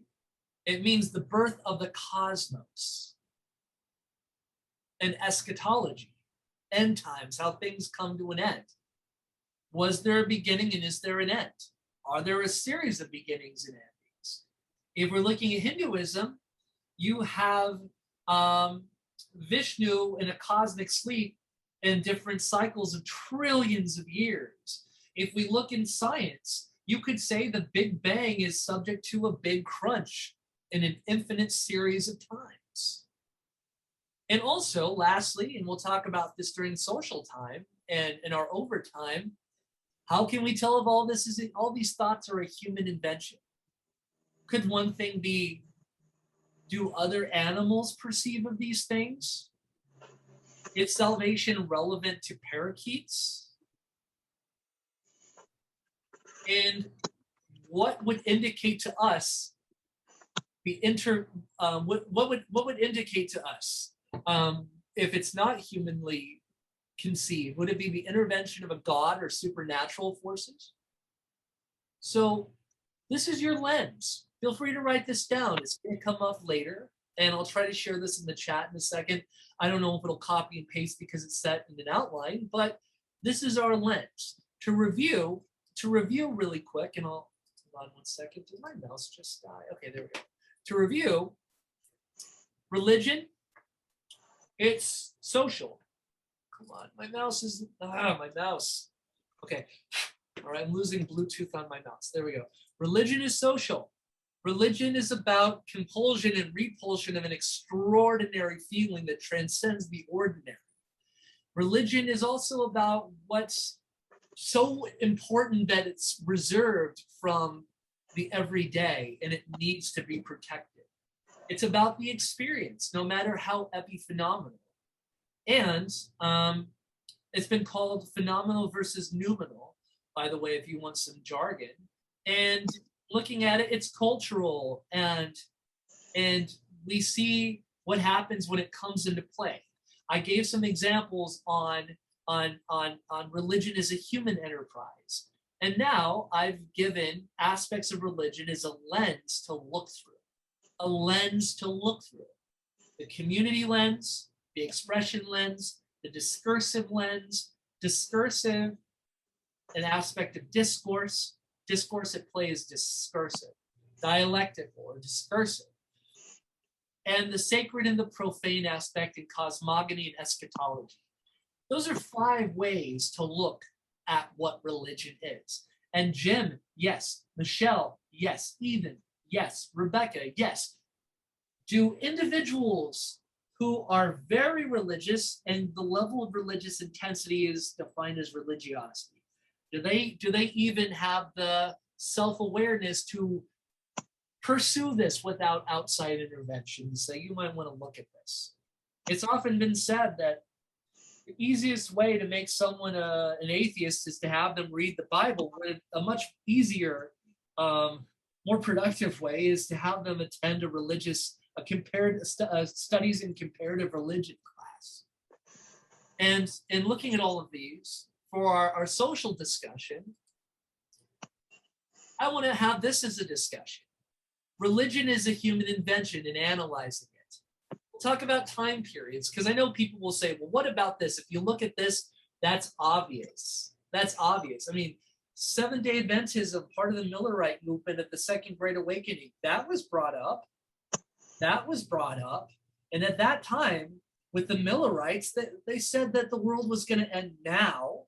And you had different groups emerging. You had Christian Scientists, Seventh-day Adventists, Jehovah's Witnesses, et cetera, Mormons, all Latter-day Saints emerging all at the same time, all out of upstate New York to Boston. Additionally, talk about Dia de los Muertos and say, well, look at this. We put on Halloween costumes. We can talk about Odin and the Festival of the Hunt, where Odin flew his 8-legged horse across the northern sky from December 21st to December 23 at the solstice. And if the Christ child was supposedly born in April, how did we get to that? How do we get to that? In Christmas trees, Christmas lights. And lastly, we can talk about Abrahamic faiths in general, and how can we tell if religion is a human invention? So final thoughts. Final thoughts on everything that we went over. I'm opening this up for final thoughts and then discussion on any of these things.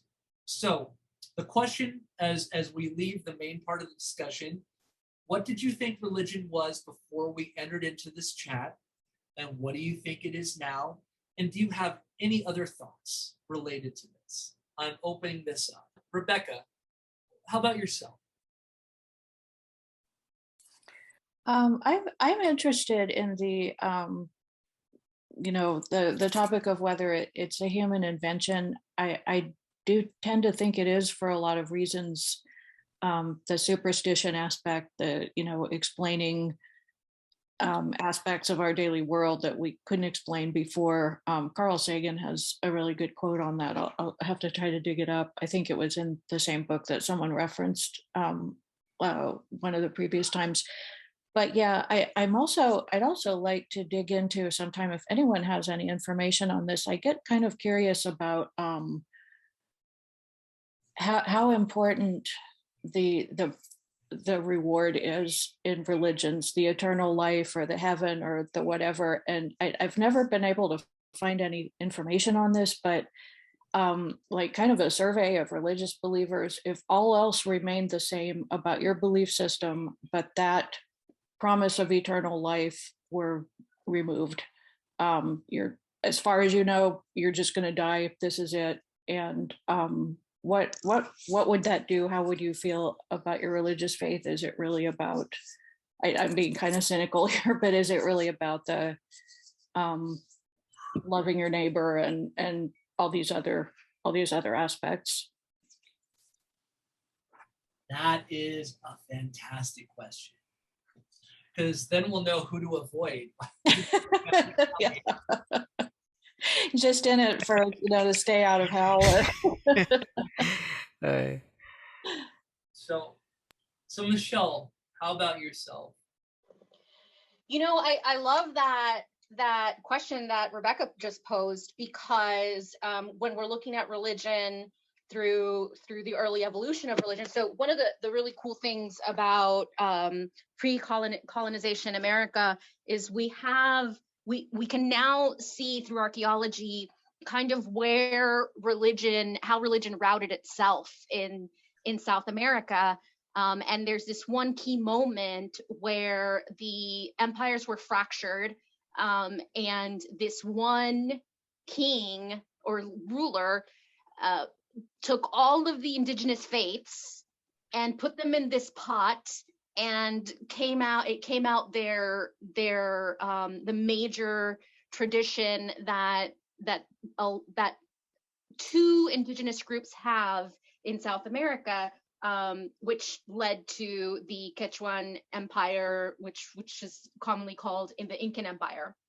And so we see that religion was actually one of the key aspects of it, was that afterlife of, yeah, your life is shit right now, but it's okay because you're earning your spot in that afterlife. And that's very key to a lot of religions, of earning your spot. And it creates that mindset of, it's almost like an abusive circle, because you are perhaps you don't have money, and I'm talking about people that are in poverty.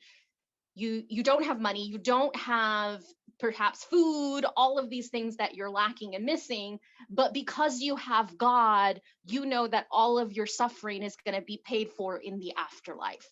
And then when we as atheists or non-theists look at science and see that even if, as Jason said, even if there is a afterlife, it's not going to be in the same conscious way that we have it now. The human experience is unique to our human bodies. Our synapses, our neurons, our hormones, our pheromones, all of the things, even our gut biome tells us what to do. We even get instructions from our gut. And so all of these uniquely human things, after we die and decompose, that's not going to be us anymore. and no, we can't know what happens psychologically after we die, but what we do know is that our body that makes up what humans are is going to be decomposed and gone. So it almost doesn't matter what happens afterwards, as long as, and that, but the fear of that when you bring in organized religion is, if we realize that this is our only shot, right? That this life is our only life, and that there is no heaven, glory in the afterlife, then it no longer becomes acceptable to live in poverty. It no longer becomes acceptable for anyone to live in poverty. And that's what brings about change, which is what I'm optimistically seeing with humanity right now.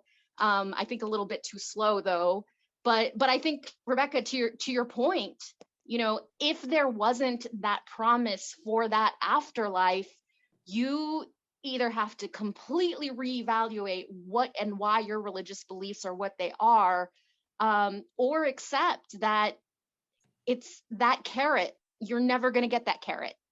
None of us are ever going to get that carrot. Thank you. That makes a lot of sense. Thank you. What day is Easter next year? I know that's like it's a on the spot question, but what day is Easter next year? Because guess what our topic for our Sunday meeting around Easter next year is. Rebecca, you just gave us an event. Oh, sounds good. So, Ethan, what about you? You listened to all these thoughts on religion, and we went down this rabbit hole that typically you won't hear about at a normal humanist or atheist meeting on religion. Usually you hear about the social aspects and the political aspects and certain things that are peculiar, but we don't typically go down that route of, well, if we're going to analyze religion, let's not just look at some terminology, let's look at some of the historical thought on the study of religion, so that way we can not just have our own little iceberg floating out there, but be part of the ongoing dialogue with at least some kind of respectable adherence to the methodological aspects of it. And you heard about a bunch of concepts, like you mentioned, like, well, how many of these people know about this stuff? And what are your thoughts now on religion? What did you think before, and what are you thinking now? So learning about the history of the particular religion I grew up in was key to me sort of leaving it. So I'm like familiar with the history, but there's like a lot of levels going on here that I thought the meeting started at 1, so I thought the meeting started at 2, so I missed like an hour and a half, and I'm worried about going over something you already. Don't worry about it. Don't worry about it. You won't be penalized. There's not a quiz next. Even though I'm a professor today, there's no quiz next period. And the thing is, if you bring up something that you had an idea about that you missed out on, it might be something that someone wants to talk about again. So say anything, ask anything. That's why we're here. Yeah, so what is religious market theory? I'm glad that you asked that. My bookshelf is stacked several books thick, and I was going to pull one out if I could find it immediately. And there's a study on how religion operates socially and why people get more religious and why they get less religious. And in this particular study, there's a thought that with modernity comes less religion. Modernity comes less religion as people no longer need what religion is offering. They traditionally offers. They just will leave it because it doesn't offer much. And Durkheim wrote about it. The guy I mentioned earlier, Emil Durkheim, one of the founders, as I use an outdated term, fathers, one of the founders of modern sociology said that as we become more modern, there will be a functional differentiation of fields where psychologists, courts, secular food banks, career specializations will take the place where religion used to be. Marx said that as people get more modernized, people will be too busy for religion, and it's called the secularization thesis. With this, we have authors like Norris and Engelhardt covering it, looking at the secularization thesis, tearing it apart. But one set of authors, Rodney Stark and Roger Fink, they are of the school of rational choice theory, and they look at it economically speaking, saying that there are spiritual goods and temporal goods. Spiritual goods are things like answering prayers and doing favors on the other side, salvation from sin, and that you engage in a marketplace of exchange. And that when there is too much competition, what eventually happens is the main sources that are providing things gain less power, so therefore it becomes more secular. Kind of like Durkheim's functional differentiation, but see if there's a table that's readily available in this. But with, see if it'll, it's white. The Zoom background. But with math. With math. Okay, I see. Yeah. I see the shape of the table at the very least. Tables. If you want to scare someone, if you want to scare someone away from something, just add math. No, I'm the market theory of it makes a good amount of sense.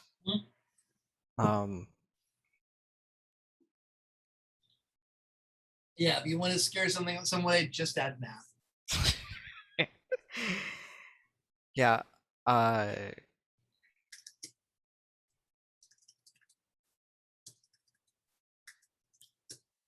Yeah. I can say when I was sort of trying to jump from very fundamentalist Christian to, secular humanism, the bit in between, I was doing a lot of trying to list out the benefits of some of the particular denominations of Christianity, that sort of thing. Not because I thought they were necessarily more true, but Well,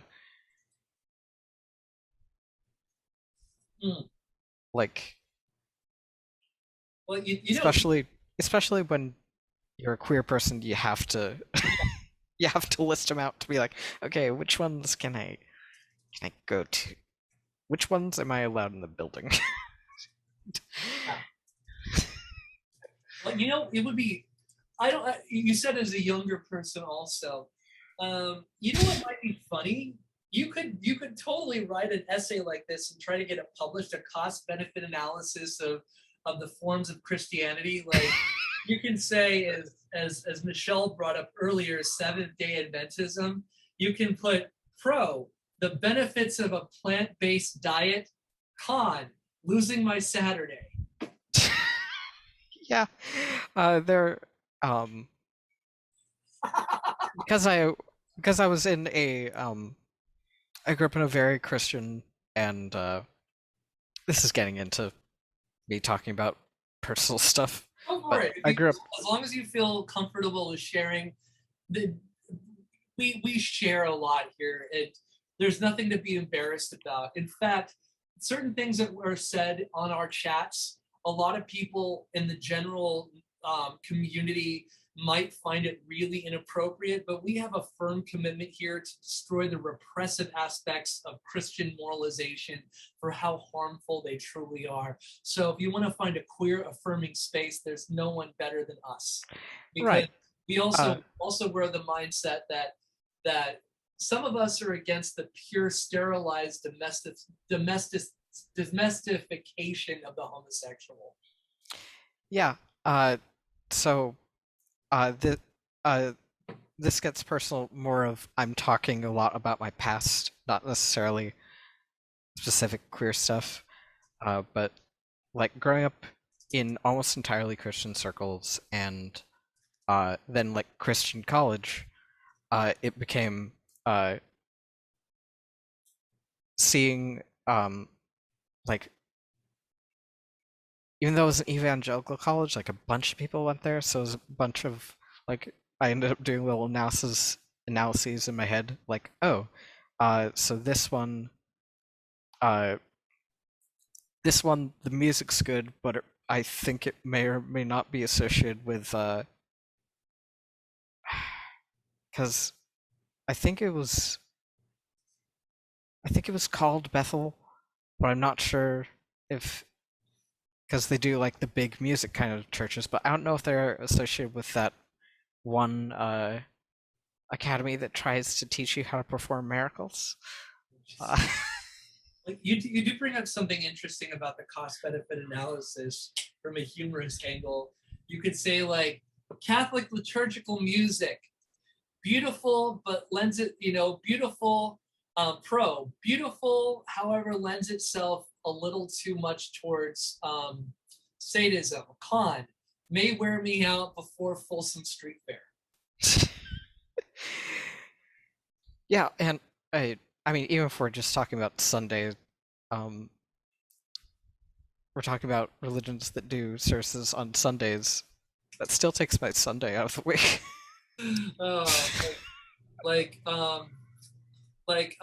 Santeria. I love fried chicken, but a little too much littering for my case. Because in Santeria, you'll leave like little sacrifice remnants around. That's why. Anyway. Okay. But yeah, Rebecca, there, I've gotta bring up a link real quick.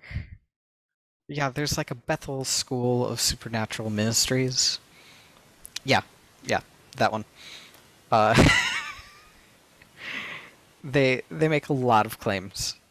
They sure make a lot of claims. Haven't really produced anything to back it up. Let's see. I'm looking up the music. I have to hear this now. Oh no, it's just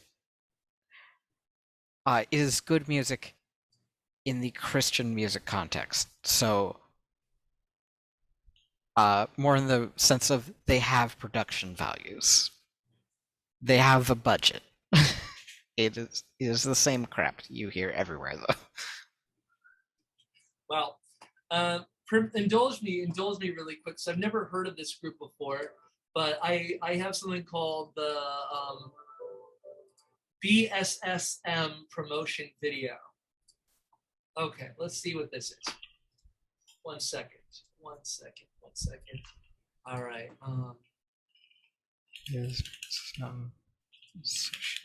Let's give this a try. Okay, here we go. You are called to shape history, born to impact the world, created to leave a legacy. For God so loved the world, he gave his only Son. Through him, he has given the church the power to bring individuals and nations into freedom. We are committed to seeing Jesus get what he paid for, a world transformed. That makes Jesus sound like a loan shark. Yeah, also, what if they said so far in the commercial, nothing whatsoever? And yes, apparently that church and this School of Miracles are connected. Well then, a little BSSM. Yeah, I have a feeling they're not going to be very specific in that trailer about what they. What do they? What do they do? Like, help us! You mentioned this. What's their intention? Like a father saying, "What is your intention with my daughter?" But yeah, I always noticed growing up there's sort of a like messages that would be like in church, and then Mhm. how the marketing worked. Yeah. Yeah, because the marketing is a bunch of feel-good nonsense. I think you just described marketing to a T right there. Right, but it's not even like a product. They're selling you an ideology, so it's even weirder. Mhm. But like, yeah, it'll when they're trying to sell it or like try to get you to go to events, it's always like transforming, love, a bunch of words with a wide variety of interpretations, but like once you get in there, it's all of a sudden about, hey, here's all these very specific things you need to do that we mentioned nothing about. Mhm. Yeah. Well, ambiguity leaves a lot of wiggle room. Oh yeah, it's just once you're hooked, they're like, oh, we need you to not do this ever again. Oh yeah. Well, That's actually a great catch. I just want to jump in real quick. Just recently here in the group, we talked about, critical thinking and recognizing BS, and, just seeing that so quickly in that trailer that there's just a complete lack of substance there, and just, a lot of really pretty words, and it's superficially appealing, but yeah, they're not saying anything. That's fantastic. Thank you for sharing that. Thank you for bringing up the trailer, Jason. Yeah, sure. Wow. I'd mostly heard about them. I'd never seen their marketing attempts. Gosh. yeah.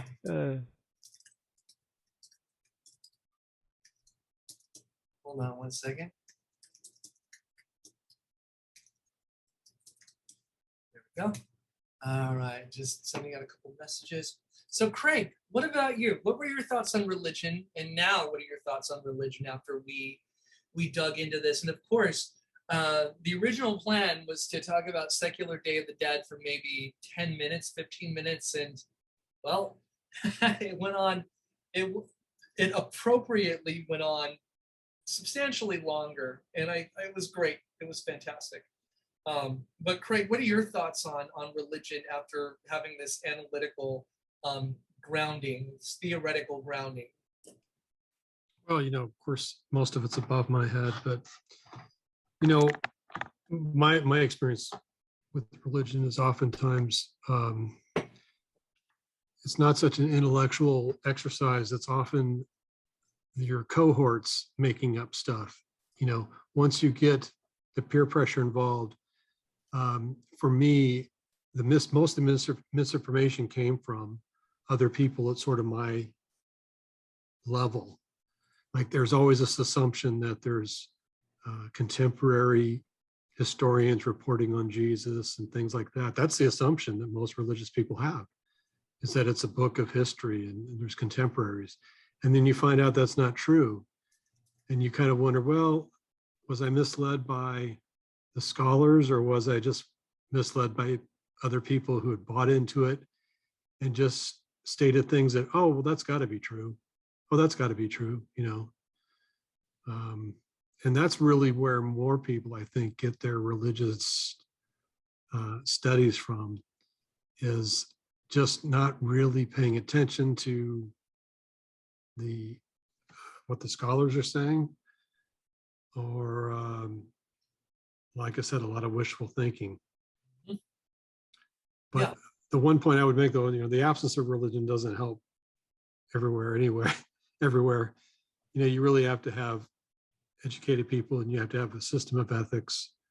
I've been other places in the world where, East Germany, where the state took over all the peer pressure and passive aggressive, of enforcement of all the things that that society wanted to do that was doing the same job as religion was, as far as, you know,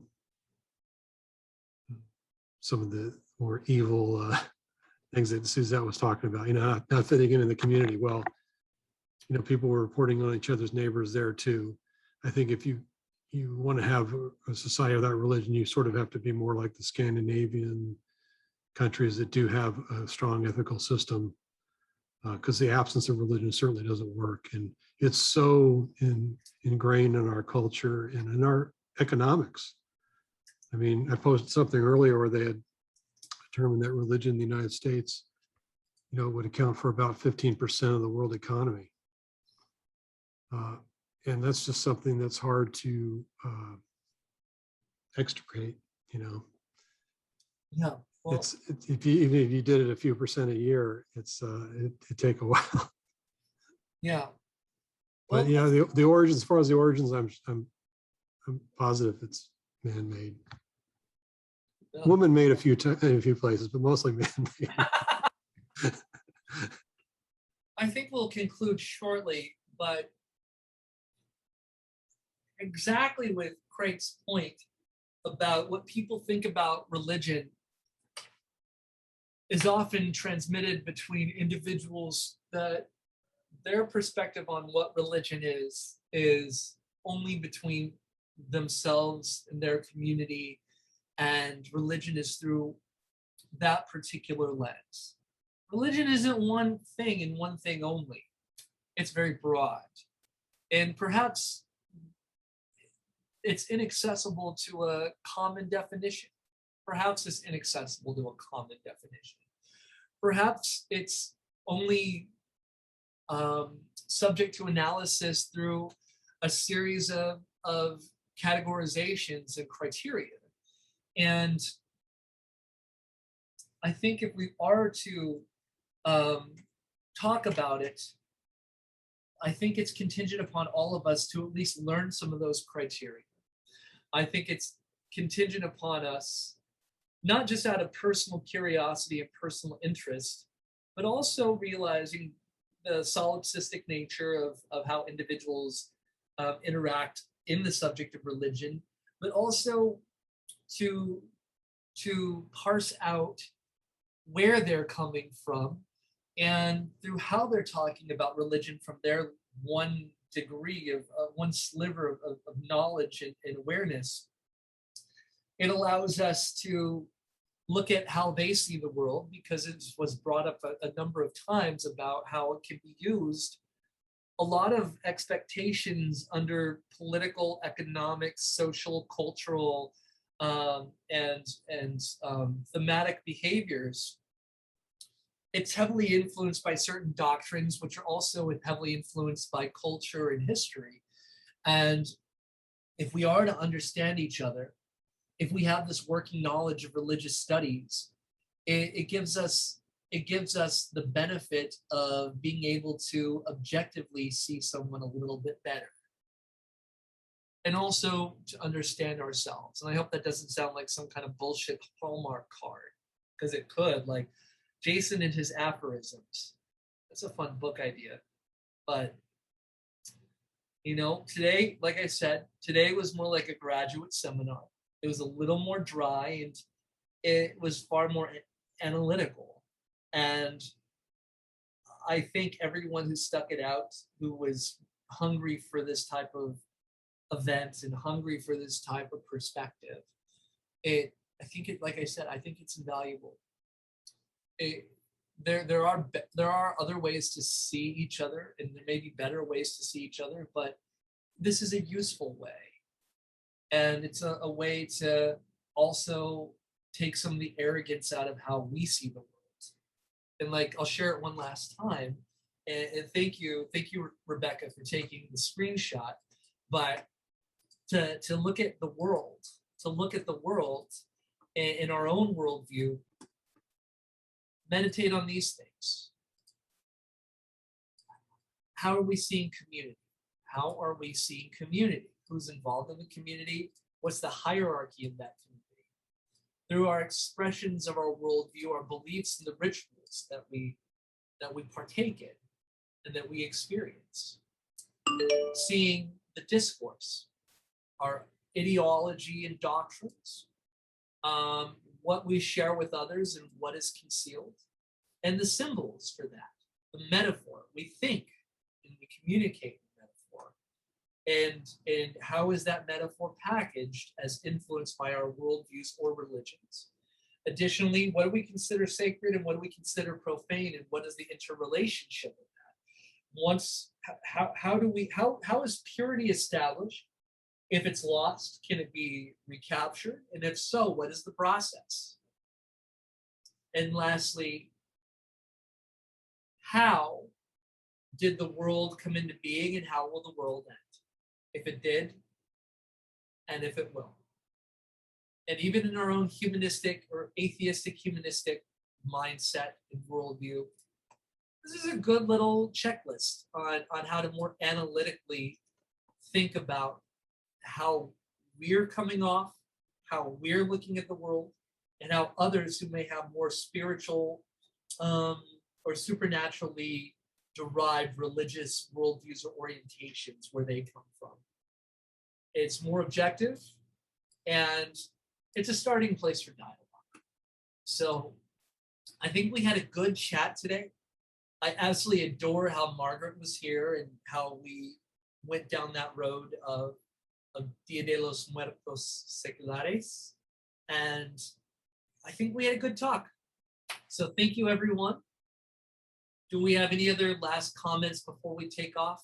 Ethan, so glad that you were here. Same, Rebecca, Jim, Gary, and Craig, you win a prize for sticking it out through social time. And we'll see each other very soon. Any last thoughts before we go? Okay, I just had a really quick question. What was the, could you refresh my memory on the term you were using earlier, Jason, about experience the Epiphenomenal. Okay, thank you. I tried to get that and could not find it. Appreciate it. Thanks. Like I said, today was like a graduate seminar, lots of jargon thrown out. Yeah. Graduate seminar, you didn't have 18 books you needed to have read in the last 4 days before this session. But you know what? Much like graduate school, you probably wouldn't have read them anyway because you were too busy. That's true. trying to like work off not sleeping and working 5 jobs while doing graduate school. All right, Ethan, your last thought before we go. Oh, I was just gonna say thank you. Of course. All right. Thank you guys so much. And this concludes another Sunday session. All right, everyone. Have a great day. Happy Halloween. And Feliz Dia de los Muertos Seculares. Bye. Bye.